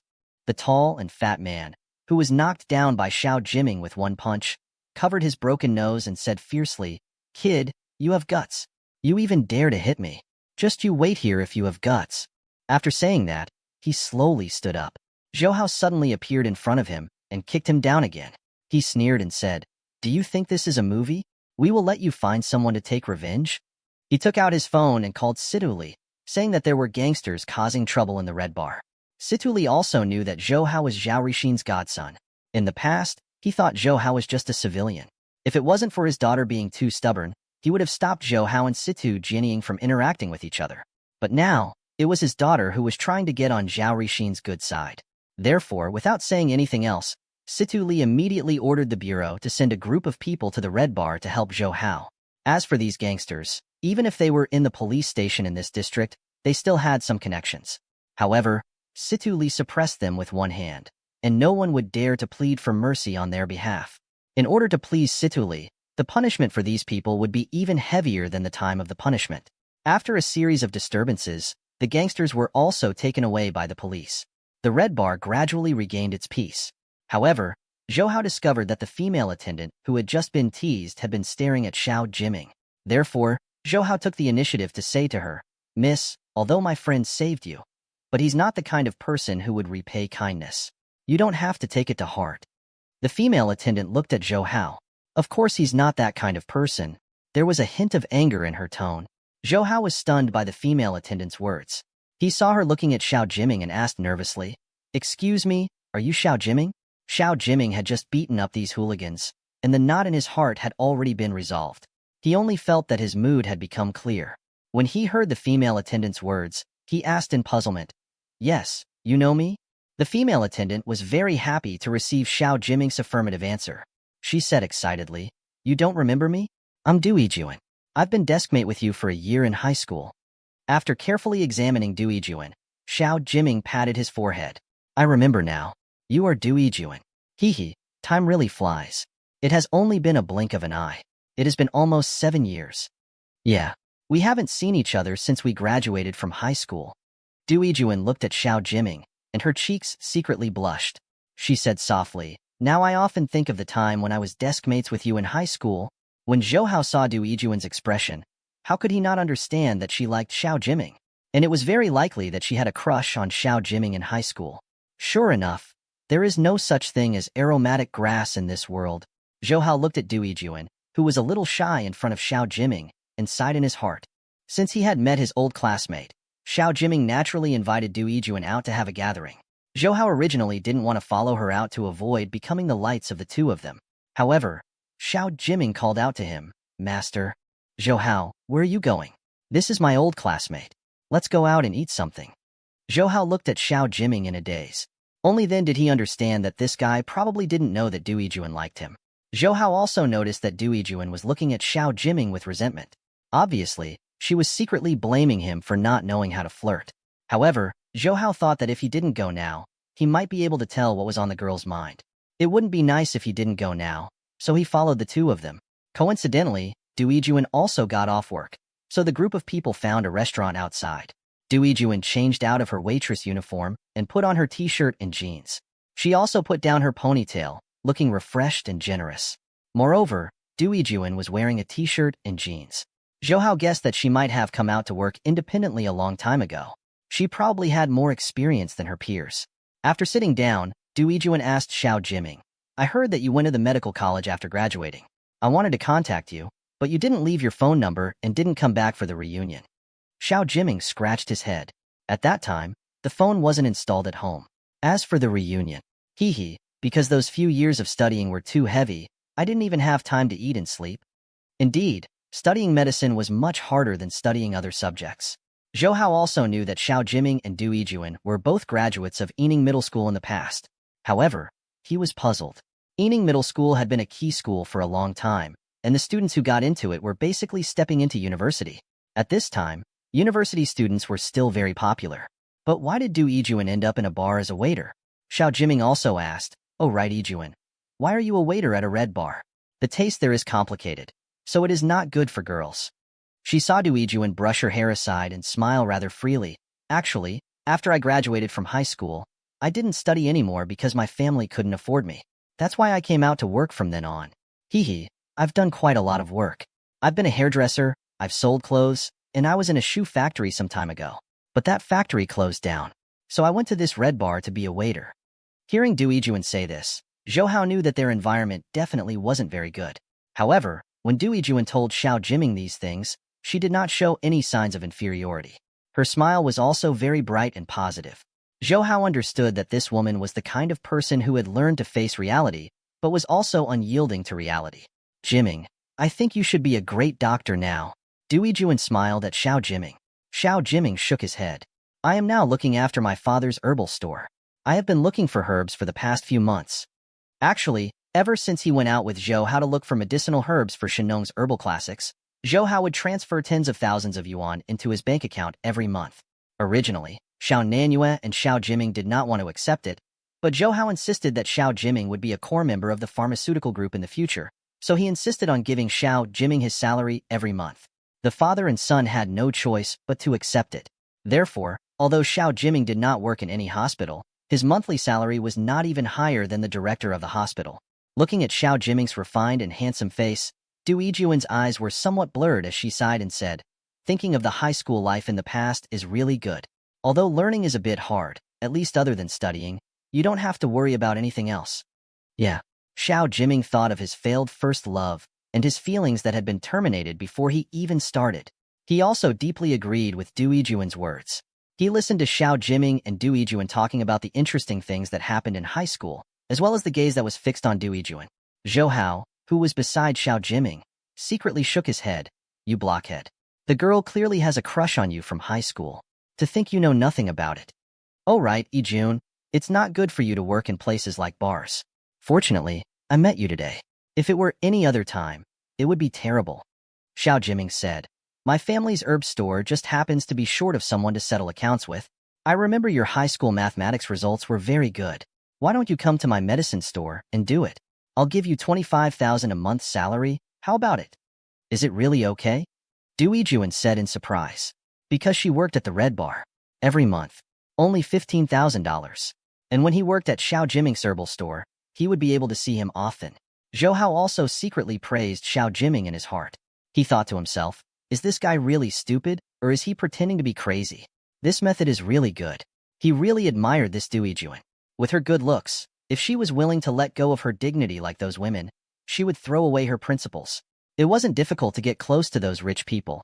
So what was the point of struggling so hard for life like now? It could be seen that this woman was a principled, self-loving person. As one of Zhou Hao's trusted aides and an outstanding talent, once Zhou Hao established his pharmaceutical group, Xiao Jiming's future would surely be limitless. Therefore, Xiao Jiming was now a true potential shareholder. However, Zhou Hao wouldn't tell Du Yijuan about these things, because being able to face difficulties together was the most precious thing. It could be said that a useless wife would never get married. On the contrary, Xiao Jiming wasn't considered a successful person yet, But it was precisely because of this that he was able to live together with Du Yijuan. As Xiao Jiming and Du Yijuan were old classmates who had reunited for many years, Xiao Jiming also solved the problem of Du Yijuan's work. The two of them chatted happily in their hearts. They stayed in the Xiangjing restaurant until 11 o'clock in the night before leaving. Xiao Jiming was still tactful and took the initiative to send Du Yijuan home. As for Zhou Hao, he naturally wouldn't sit on the light bulb and go back by himself. When they returned home, Yin Tong and Yin Qingqing were still waiting for Zhou Hao to come back. Yin Qingqing even made some green bean sugar water for Zhou Hao to make supper. Although he was already full when he was outside just now, Zhou Hao did not want to waste Yin Qingqing's goodwill. He drank up the bowl of green bean sugar water that Yin Qingqing brought out in one gulp. Is it delicious? I specially added some sugar. Yin Qingqing looked at Zhou Hao gently and asked. Zhou Hao nodded. It's delicious. Cousin Qingqing's food is delicious. Yin Qingqing smiled shyly and took the empty bowl back to the kitchen. Yin Tong also said to Yin Qingqing, Qingqing, you still have work tomorrow. Go back and sleep first. I still have some things to discuss with Xiao Hao. Oh, then I will sleep first. Aunt, Xiao Hao, good night. Yin Qingqing nodded and returned to her room. Looking at Yin Qingqing's slim back, Zhou Hao's heart shook. It's rare to see a girl like cousin Qingqing. No wonder Jiming fell in love with her at first sight. Yin Tong pulled Zhou Hao to the sofa in the living room and sat him down. Zhou Hao said to her, Mom, what's the matter? I have an appointment with Ruolin and her parents for breakfast tomorrow. You can come with me. Yes, Zhou Hao said. I know. Zhou Hao nodded and wanted to go back to sleep. Yin Tong held him back. I still want to talk to you about Qing. Zhou Hao sighed and said to Yin Tong, Mom, didn't I say before that feelings cannot be forced? Since cousin Qing did not like Jiming, it's no use forcing her. Even if they really get married under your matchmaking, they won't have any happiness. It's not Jiming. Yin Tong rolled her eyes at Zhou Hao. Qing doesn't like Jiming. Although I feel it's a pity, I won't force her. But recently, I found out that Qing always leaves a portion of her food in her lunchbox and takes it out. When I asked who she would send food to, she said that she was just an ordinary friend. I asked if it was a man or a woman, but she refused to tell me. Zhou Hao was stunned. He heard Yin Tong say, I think that friend of hers must be a man. Furthermore, she can make a girl personally cook for him. I think that Qing's relationship with that man must not be simple. Qing also said that she did not like Jiming. So I guess Qing probably rejected Jiming because she liked another boy. Yin Tong's words shocked Zhou Hao too much, because he had no idea about it at all. In Hong Kong, he often talked to Yin Qingqing on the phone, but she never mentioned it. Yin Tong was right. If a girl could personally cook for a boy, their relationship would definitely not be simple. But cousin Qingqing is not with me. Zhou Hao secretly pondered in his heart. Although he and Yin Qingqing had not opened their hearts to each other yet, there was a vague feeling between them. Zhou Hao also knew that Yin Qingqing rejected Xiao Jiming because of him. There was no doubt about it. Zhou Hao also believed that Yin Qingqing was not the kind of girl who would change her mind after seeing a different person. Once she liked someone, she would never change for the rest of her life. He heard Yin Tong say again, I am not interfering with Qing's feelings, but she has a good character. I am afraid she will be cheated by others. Xiao Hao, you should know that Qing is beautiful and gentle, and now she holds a high position in our company. She will be coveted by many people. That's why I want you to go and see who that person is. Zhou Hao nodded solemnly, and his heart was clouded by a layer of haze. The next morning, Zhou Hao woke up and saw Yin Qingqing cooking breakfast in the kitchen. It was Zhou Hao's favorite fried noodles and skin egg porridge. Seeing Zhou Hao come down, Yin Qingqing smiled and said, Xiao Hao, you're up? I made breakfast. Do you want to eat? Oh, but you have to go out with your aunt for breakfast later. Don't eat too full. Zhou Hao smiled. It's okay. You can eat a little. He walked into the kitchen and scooped some out with a spoon. He opened his mouth to try it. He found that this skin egg porridge was very delicious and smooth. At the same time, Zhou Hao saw Yin Qingqing use a thermos bottle to store some leather egg sliced porridge and stir-fried noodles. Zhou Hao thought that she must have made it for that friend. So he asked, Cousin Qingqing, who do you want to give these to? Yin Qingqing smiled. It's nothing, just an ordinary friend. What kind of friend is it? Do I know him? How about I go and get to know him with you? Zhou Hao said. Yin Qingqing quickly shook her head, and she still didn't want Xiao Hao anymore. He was just an ordinary friend. Ah, I'll be going out first. After saying that, he left the kitchen like he was running away and walked out of the house. As Zhou Hao watched Yin Qingqing's back as she left, his heart was covered with a layer of haze. Yin Qingqing actually gave her favorite breakfast to that person. This made Zhou Hao feel as if his favorite food had been snatched away. In fact, Zhou Hao's character was very overbearing. In his previous life, he had no power or influence, so his character had always been suppressed. And now, not only did Zhou Hao have a huge amount of funds, he also had rich political resources like Zhao Rixin, Zhao Dingzhou, and Zhu Yongquan. Even Xiang Huaqiang, who was in Hong Kong, wanted to win him over. This made Zhou Hao's domineering personality slowly show. Besides, judging from Yin Qingqing's expression just now, she obviously wanted to hide the matter of that ordinary friend from him. This caused Zhou Hao to be somewhat taken aback, because before this, Yin Qingqing would not hide anything from him. At this time, Yin Tong had already finished washing up and said to Zhou Hao, "Let's go and pick up Ruolin and the rest." Zhou Hao nodded and let go of Yin Qingqing's matter first. He drove the Toyota business car out of Guanghu Villa and went straight to Li Chufan and his wife's house. Since the middle school exams had ended, Li Ruolin, who had worked hard with her students for a year, now had summer vacation. Therefore, she did not live alone in the dormitory of the school. Instead, she lived in the house that Zhou Hao bought for her parents. However, Li Chufan did not come back often because the factory of the Sky River Drink Company in Huayu Village had already been built. Li Chufan, Song Buqian, and other technical staff usually stayed in the dormitory there to make things easier. They only came back occasionally.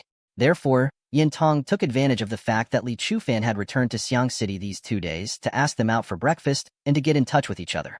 Seeing Li Ruolin accompanying Li Chufan and his wife downstairs, Zhou Hao immediately went up to greet them. He first greeted Li Chufan and his wife, uncle, auntie. Then he looked deeply at the beautiful and moving Li Ruolin and gently said, "Sister Lan." Haha, Zhou Hao came back from Hong Kong. Li Chufan was also very happy to see Zhou Hao. He was very satisfied with this prospective son-in-law. Those technical staff who came from Yangzhou to Sky River Drink Company to do research and development work. There was no one who was not impressed by Zhou Hao. To be able to spend 100 million yuan to build a research lab for the company, even the top companies in the country did not have such spending. Under the love of the house and the crow's nest, those people were even very grateful to Li Chufan, the boss's future father-in-law, which made Li Chufan grow a lot of face.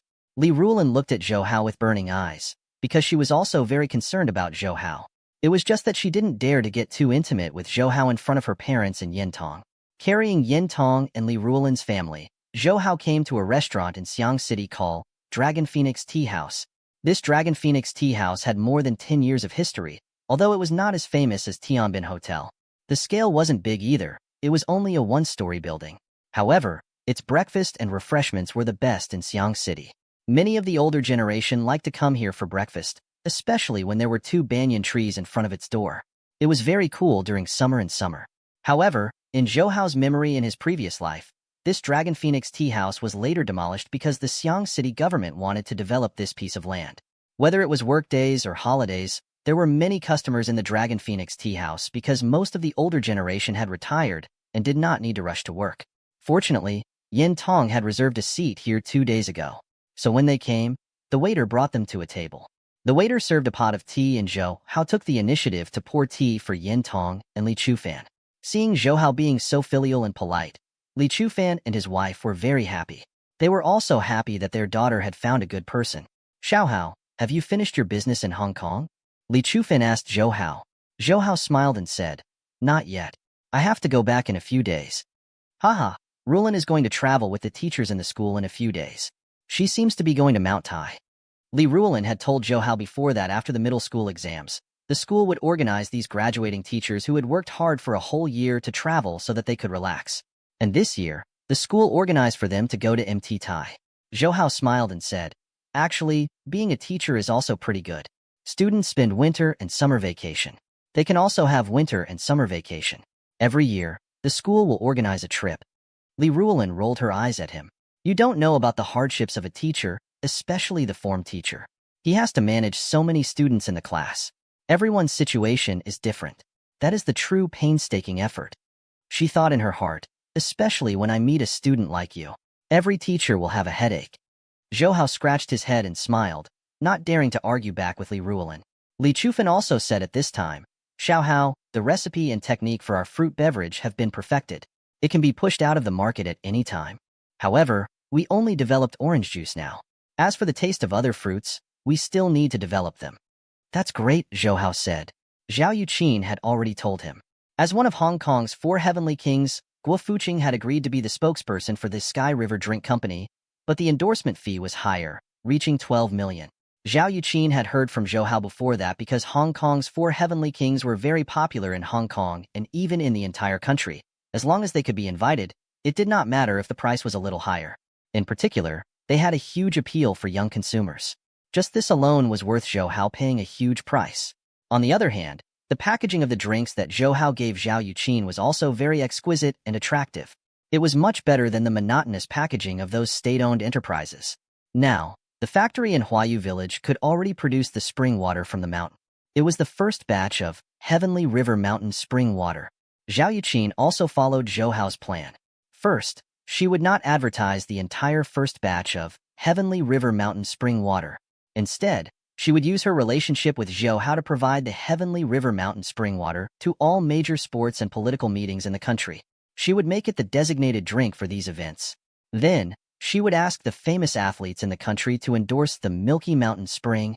This kind of publicity made the Milky Way spring water famous, because the people paid great attention to the domestic sports industry. And the image of an athlete was originally healthy and healthy. So Milky Mountain spring water also established a healthy and healthy image. With Zhou Hao's plan and Zhao Yuqin's strict execution, the Milky Way Mountain spring water was currently rapidly occupying the spring water market in the southern part of China. It had become one of the 2 most famous spring water brands in the country. In fact, Zhou Hao's plan to use the sports meet and athletes to promote the spring water was originally adopted by the rural mountain spring in his previous life, but it was now snatched by Zhou Hao. Then let Guo Fuqing publicize this orange juice for us. Zhou Hao said to Li Chufan, "Our goal is to let the young people in the country know about our beverage product." Li Chufan smiled and said, "I will leave the publicity to you. We are only responsible for the development and research." "Oh, right. We haven't given this orange juice a name yet. Xiao Hao, you're the boss, so just give it a name." Zhou Hao smiled. "Then let's call it orange fruit." "Orange fruit? Good, that's a good name."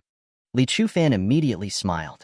By the way, other than the orange fruit, we also developed other fruit drinks in the Yangzhou beverage factory. One of them is pomegranate juice. We found that the pomegranates in Huayu Village are very suitable to make this drink, and it will definitely be very popular. Then let's quickly put it into production. Fruit and orange are only our top products.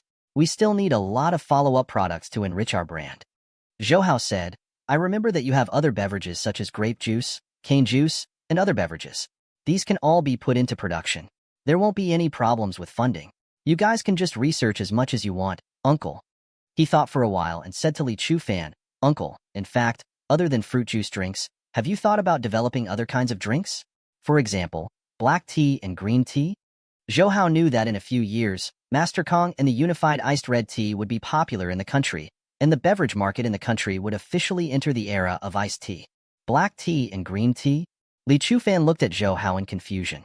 Black tea and green tea can be processed into drinks, but can this drink be sold in the market? Carbonated drinks and fruit juice drinks are not bad, but tea? Xiao Hao, these tea leaves are too common. Especially in China, almost every household can buy tea leaves. Everyone can make tea by themselves. Is there a need to deliberately buy tea outside? Zhou Hao did not agree with Li Chufan's view. It should be said that the domestic beverage market development in the future rejected Li Chufan's view. Zhou Hao smiled at Li Chufan and said, "Then everyone can cook at home, but why do more and more people like to eat outside? Why is our Mrs. Zhou's restaurant so popular?" Based on market analysis, the beverage market in China could be divided into 3 stages. The first stage was the carbonated era. At that time, the beverage market was basically occupied by Coca-Cola and other carbonated drinks.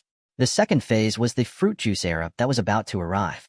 Various types of complicated fruit juice drinks were pushed out of the market one after another, creating a trend of fruit juice.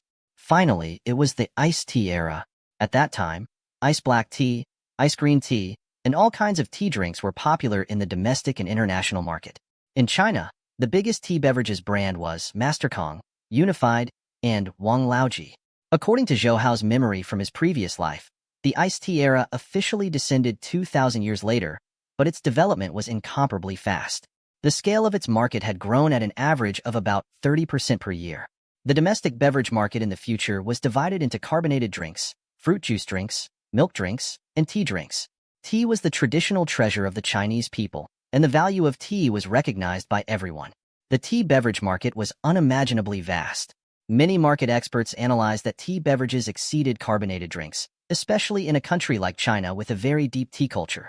Later on, just in China, the consumption of tea beverages reached close to 4 million tons each year. It could be seen how big the market was. Zhou Hao said to Li Chufan, "Uncle, how many young people nowadays know how to make tea for themselves?" These were the hobbies of the older generation. People nowadays have a faster and faster pace of life. They don't even have time to eat, let alone spend time making tea. If we repackage the tea and push it out of the market, not only will it allow them to drink tea at any time, it will also promote our country's tea culture. Hearing Zhou Hao's words, Li Chufan could not help nodding his head. You are right. The tea culture inheritance in our country is getting weaker and weaker. Those young people either drink carbonated soda or fruit juice. They don't even look at tea leaves. Zhou Hao smiled. Uncle, look, we are spreading the national culture. But how are we going to produce black tea, green tea, and other tea beverages? Li Chufan was a technical staff, so he was used to looking at everything from a technical point of view.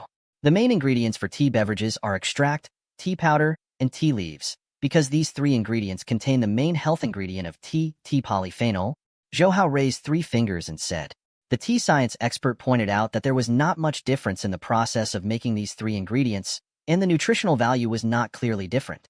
Zhou Hao knew that in his previous life, when tea beverages were popular, many delinquent merchants used their own tea beverages as a benchmark for natural health. However, the tea beverages they produced were only the mixture of vanilla, sugar, and water. The content of the tea polyphenol was simply not up to standard. Zhou Hao planned to build a healthy brand for a long period of time, so he naturally would not do such a thing. He said to Li Chufan, after the tea beverage market has developed, the consumers will pay attention to the taste and health function of the tea beverages. In terms of taste, we can adapt to the consumers with low sugar and no sugar. In other aspects, tea leaves have good healthcare functions. As long as we don't produce quality products that are not good enough, there won't be any problems in this aspect. Moreover, we can add in healthcare herbs such as the honeysuckle. Hearing Zhou Hao's words, Li Chufan kept nodding his head. The more he heard, the more he felt that Zhou Hao's plan was good. Looking at it now, the tea beverage market was indeed very vast. He also heard from Zhou Hao that if the development went smoothly, the tea beverages produced by them could not only dominate the domestic market, but could also be sold overseas and spread the tea culture in China. Okay. Li Chufan suddenly punched the table with his fist. Li Ruolin, who was beside him, was shocked. She heard him say excitedly, "We will start to develop this tea beverage now." Zhou Hao smiled and nodded. Actually, there is no need to rush. We need to prepare for the early stages first. Moreover, our orange fruits have not yet been officially released. This tea beverage can be used as a follow-up product. Currently, the age of fruit juice in the domestic beverage market had not reached its peak yet. Moreover, Master Kong and Unified Enterprises were still busy with the market for instant noodles. Zhou Hao had a lot of time. After accompanying the elders of the 2 families for a cup of tea, Zhou Hao sent Li Chufan and his wife back. Yin Tong also returned to Tongguang Company. Li Ruolin originally wanted to go back and accompany her parents. After all, Li Chufan rarely came back from work in Huayu Village. But Zhou Hao rarely came back from Hong Kong. So why would the 2 elders let Li Ruolin spend time on him? They let Li Ruolin and Zhou Hao go out for a walk. Thus, Zhou Hao and Li Ruolin went to the nearby Hongford Park and took a walk while enjoying their world. The 2 of them held hands as they walked along the small path by the lake. The willow branches by the lake swayed with the wind, and the scenery was very beautiful. In another month or so, you'll be a high school student. Li Ruolin held Zhou Hao's arm and said. Zhou Hao smiled and said, "Then will you still be my form teacher? I don't like other teachers." Li Ruolin rolled her eyes at him seductively. "I don't know yet. I still have to wait for the school's arrangements." "Oh right, Gao Jingyi and Lu Shichao got into high school smoothly. Did they tell you?" "Shichao has already told me." As for Gao Jingyi, she did not call Zhou Hao, so Zhou Hao did not dare to contact her. Suddenly, Li Ruolin looked deeply at Zhou Hao. "Xiao Hao, Gao Jingyi is going to study abroad soon. Do you know about this?" Zhou Hao's heart sank, and he nodded. "I know. She told me before, but it seems like it will take at least the 2nd semester. Before the middle school examination, she had a chat with me." Li Ruolin looked at the rippling lake outside. What did she want to talk to you about? Wasn't she too nervous before the exam?" Zhou Hao knew that many girls like to talk to their teachers about their own problems. Especially Li Ruolin, the gentle, kind, and responsible class teacher. Many students in the class liked to talk to her and relieve their worries. Li Ruolin shook her head lightly. Her grades are even higher than yours. Getting into the high school in Yuning is a matter of course, so how could she be nervous? That time she came to chat with me, saying that she fell in love with a boy in the class, but she didn't dare to confess to that boy, and that boy seemed to have a girlfriend already. But she really liked that boy. That's why she's very confused and very conflicted. She doesn't know what to do. Li Ruolin looked at Zhou Hao. Her father went to study abroad after she graduated from junior high, but she didn't want to leave that boy. She fought with her father for a bit and could stay here for another semester. Hearing Li Ruolin's words, Zhou Hao's heart was also in turmoil. Of course he guessed who the boy Gao Jingyi liked was, but he didn't dare to admit it, especially in front of Li Ruolin. Do you know who the boy Gao Jingyi likes is? Li Ruolin suddenly asked Zhou Hao. Did she tell you? Zhou Hao asked back. Li Ruolin shook her head slightly. But Luo Hui told me later. She sighed slightly. Actually, even if Luo Hui did not say it, I could guess who Gao Jingyi liked. In the entire class, other than one person, there was no other male student who could make Gao Jingyi, that proud and aloof girl, fall in love with him. Suddenly, Li Ruolin's fingers fiercely twisted on Zhou Hao's arm, and she also complained, "You little pervert, don't you know how to give people peace? Gao Jingyi actually came to me and said these things. If she knew about us, it would be all your fault, you big pervert." Zhou Hao also knew that Gao Jingyi's thoughts could not be hidden from Li Ruolin. And now, Zhou Hao did not dare to resist Li Ruolin's ravaging. Sister Lan, I have never taken the initiative to pursue her. Sigh. At the end of his sentence, he sighed as well. I saw that she started to have a good impression of you since you saved her at the gymnasium that time. Li Ruolin loosened her fingers and gently caressed the place that she had pinched. Humph. You saved the beauty that time and saved her, this little princess. It's normal that she fell in love with you. Sister Lan, Zhou Hao really did not know what to say. Especially now, not only Gao Jingyi, even Li Ruolin's good friend Su Lin had already fallen in love with him. If she knew, Zhou Hao really suspected that Li Ruolin would kick him into the lake. Li Ruolin said, Gao Jingyi is indeed very contradictory. On the one hand, she knows that you have a girlfriend, but on the other hand, she cannot let you go. If not for her good foundation, she was afraid that she would be dragged down by her emotions during the middle school examination. When the time comes, you'll have committed a huge crime. She looked at Zhou Hao with a cold smile on her face. Also, she knows that you have a girlfriend, but she doesn't know about the matter between you and me. If that's the case, who's your girlfriend? Zhou Hao felt guilty when he saw Li Ruolin's cunning and cold smile. He knew that the girlfriend in Gao Jingyi's eyes was actually Situ Jianying, who went to Yining Middle School to find him last time. But he did not think that Gao Jingyi would find Li Ruolin to talk to, which allowed Li Ruolin to see the clues. This is a misunderstanding. Zhou Hao scratched his head and smiled. Li Ruolin snorted. It's best if it's a misunderstanding. Otherwise, I will kick you down the lake. After saying that, she hugged Zhou Hao's arm and continued walking forward.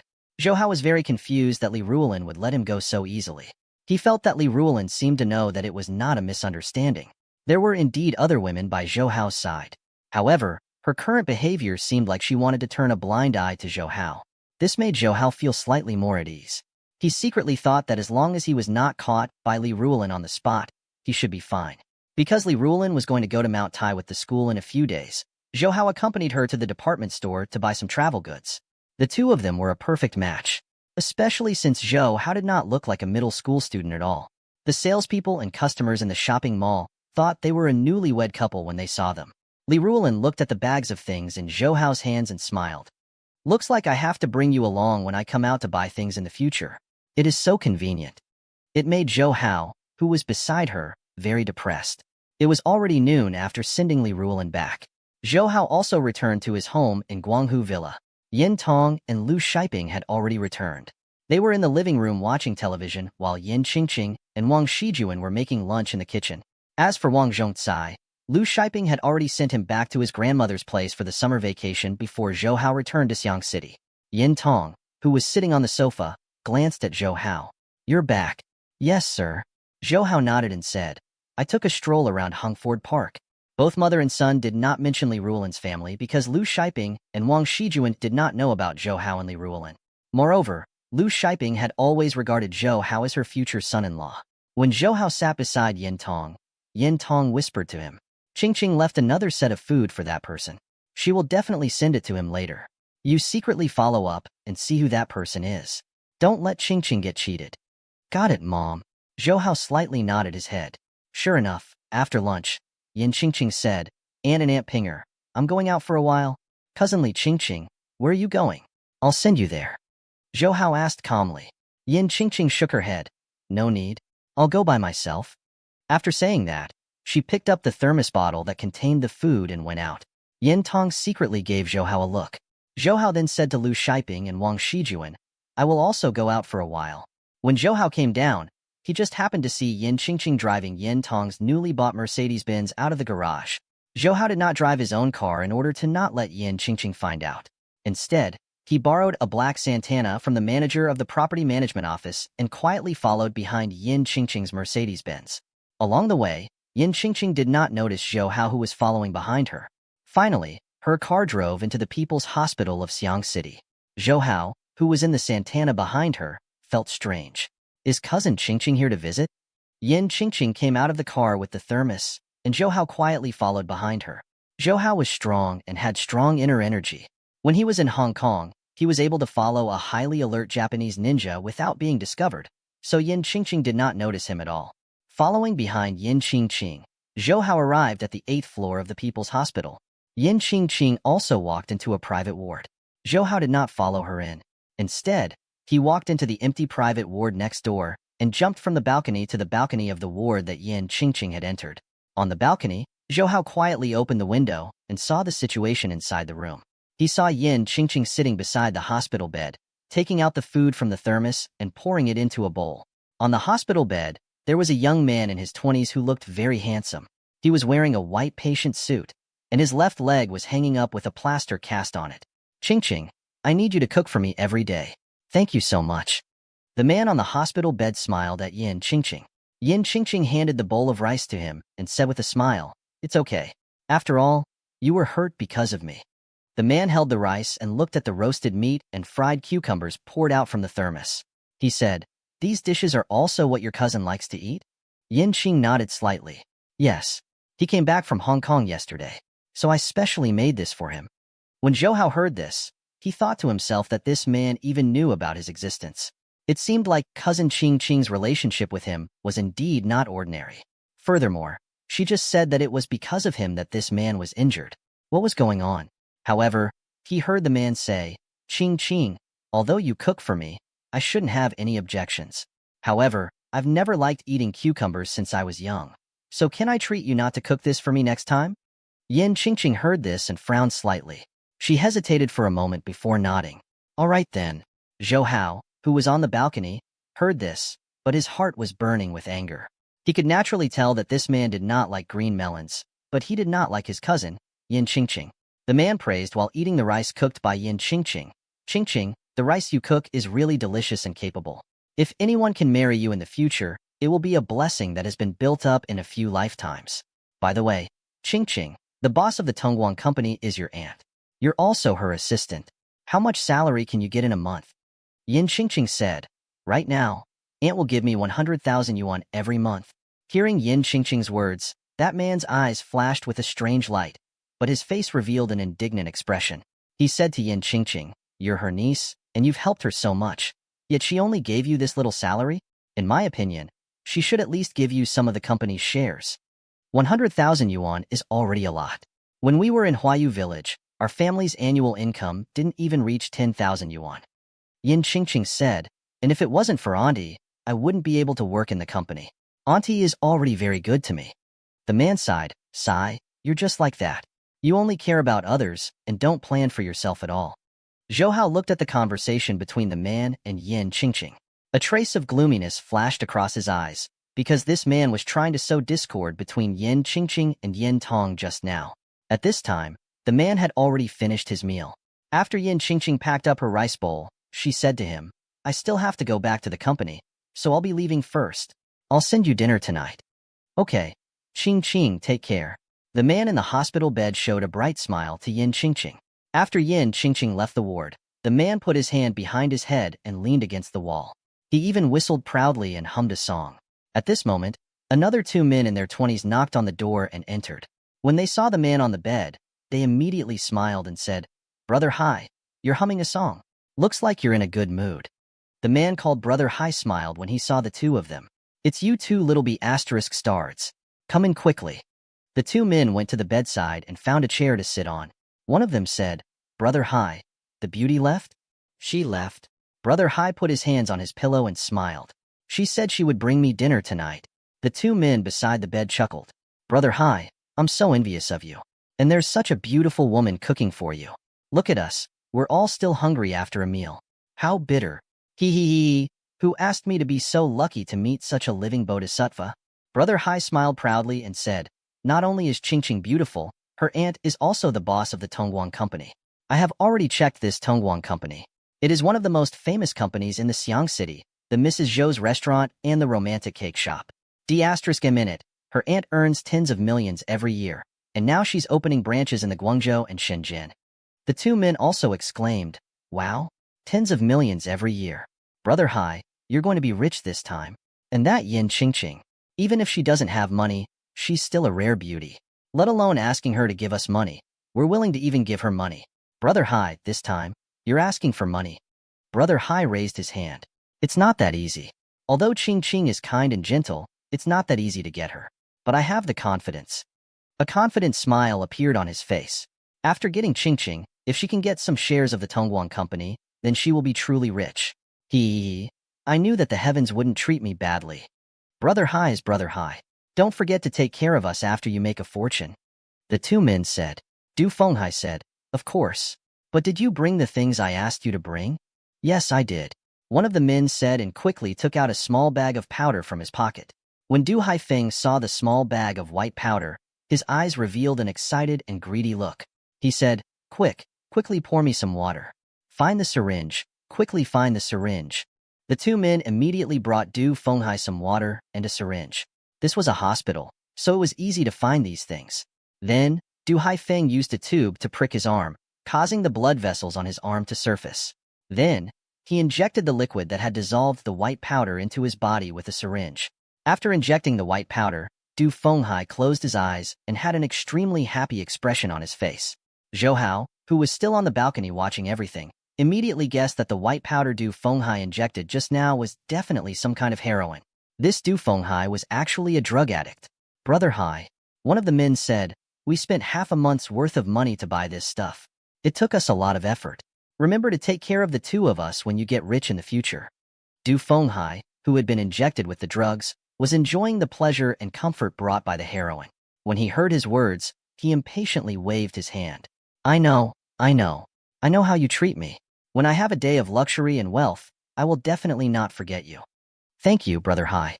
Thank you, Brother Hai. The two men hurriedly said.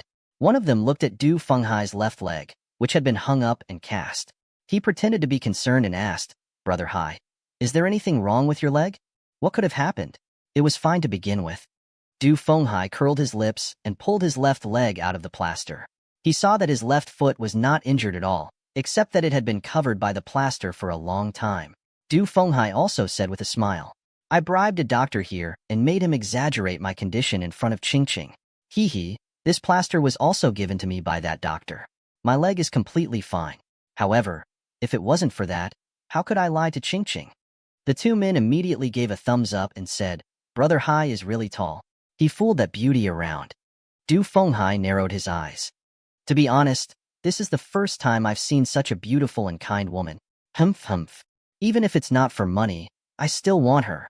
When Zhou Hao heard the conversation of the three men outside, he almost could not suppress the anger in his heart. He really wanted to rush in and smash Du Fenghai into meat paste. However, if he really killed Du Fenghai, Zhou Hao and Yin Qingqing wouldn't be able to explain it to him. Squinting his eyes and looking at Du Fenghai, who was inside the ward, he deeply engraved his face in his heart. Only then did Zhou Hao silently leave the place and the people's hospital. After leaving the people's hospital, Zhou Hao took out his mobile phone and dialed Wen Xiangdong's number. Hello, is it Uncle Wen? Xiao Hao. Didn't you say you went to Hong Kong? Why did you call Uncle Wen? Wen Xiangdong laughed on the phone. I just came back from Hong Kong. Zhou Hao said, Uncle Wen, there is something I need your help with. Wen Xiangdong said, if there is anything you need help with, just say it, Xiao Hao. I will not refuse to help you. All right, Uncle Wen, I want you to help me investigate a person's background. Zhou Hao said, this person is called Du Fenghai. He is currently hospitalized in the People's Hospital, but don't disturb him. Just secretly investigate him. Du Fenghai was a drug addict, and he had already developed to the injection stage. It seemed like he had been using drugs for some time. Since he wanted to buy drugs, Du Fenghai definitely had to get in touch with people from the underworld. As for Wen Xiangdong, he was the leader of the Xiang city's underworld. It was most suitable for him to help investigate this Du Fenghai. Wen Xiangdong said, "No problem. I'll help you investigate it immediately." "Thank you, Uncle Wen." Zhou Hao smiled. After that, Zhou Hao went to the office of Tongguang Company. The Tongguang Company's office took up the entire floor. There were quite a number of employees, about 30 to 40 people, not including the chefs and waiters in the cake shops in Mrs. Zhou's restaurant and romance. Yin Tong and Lu Shiping were in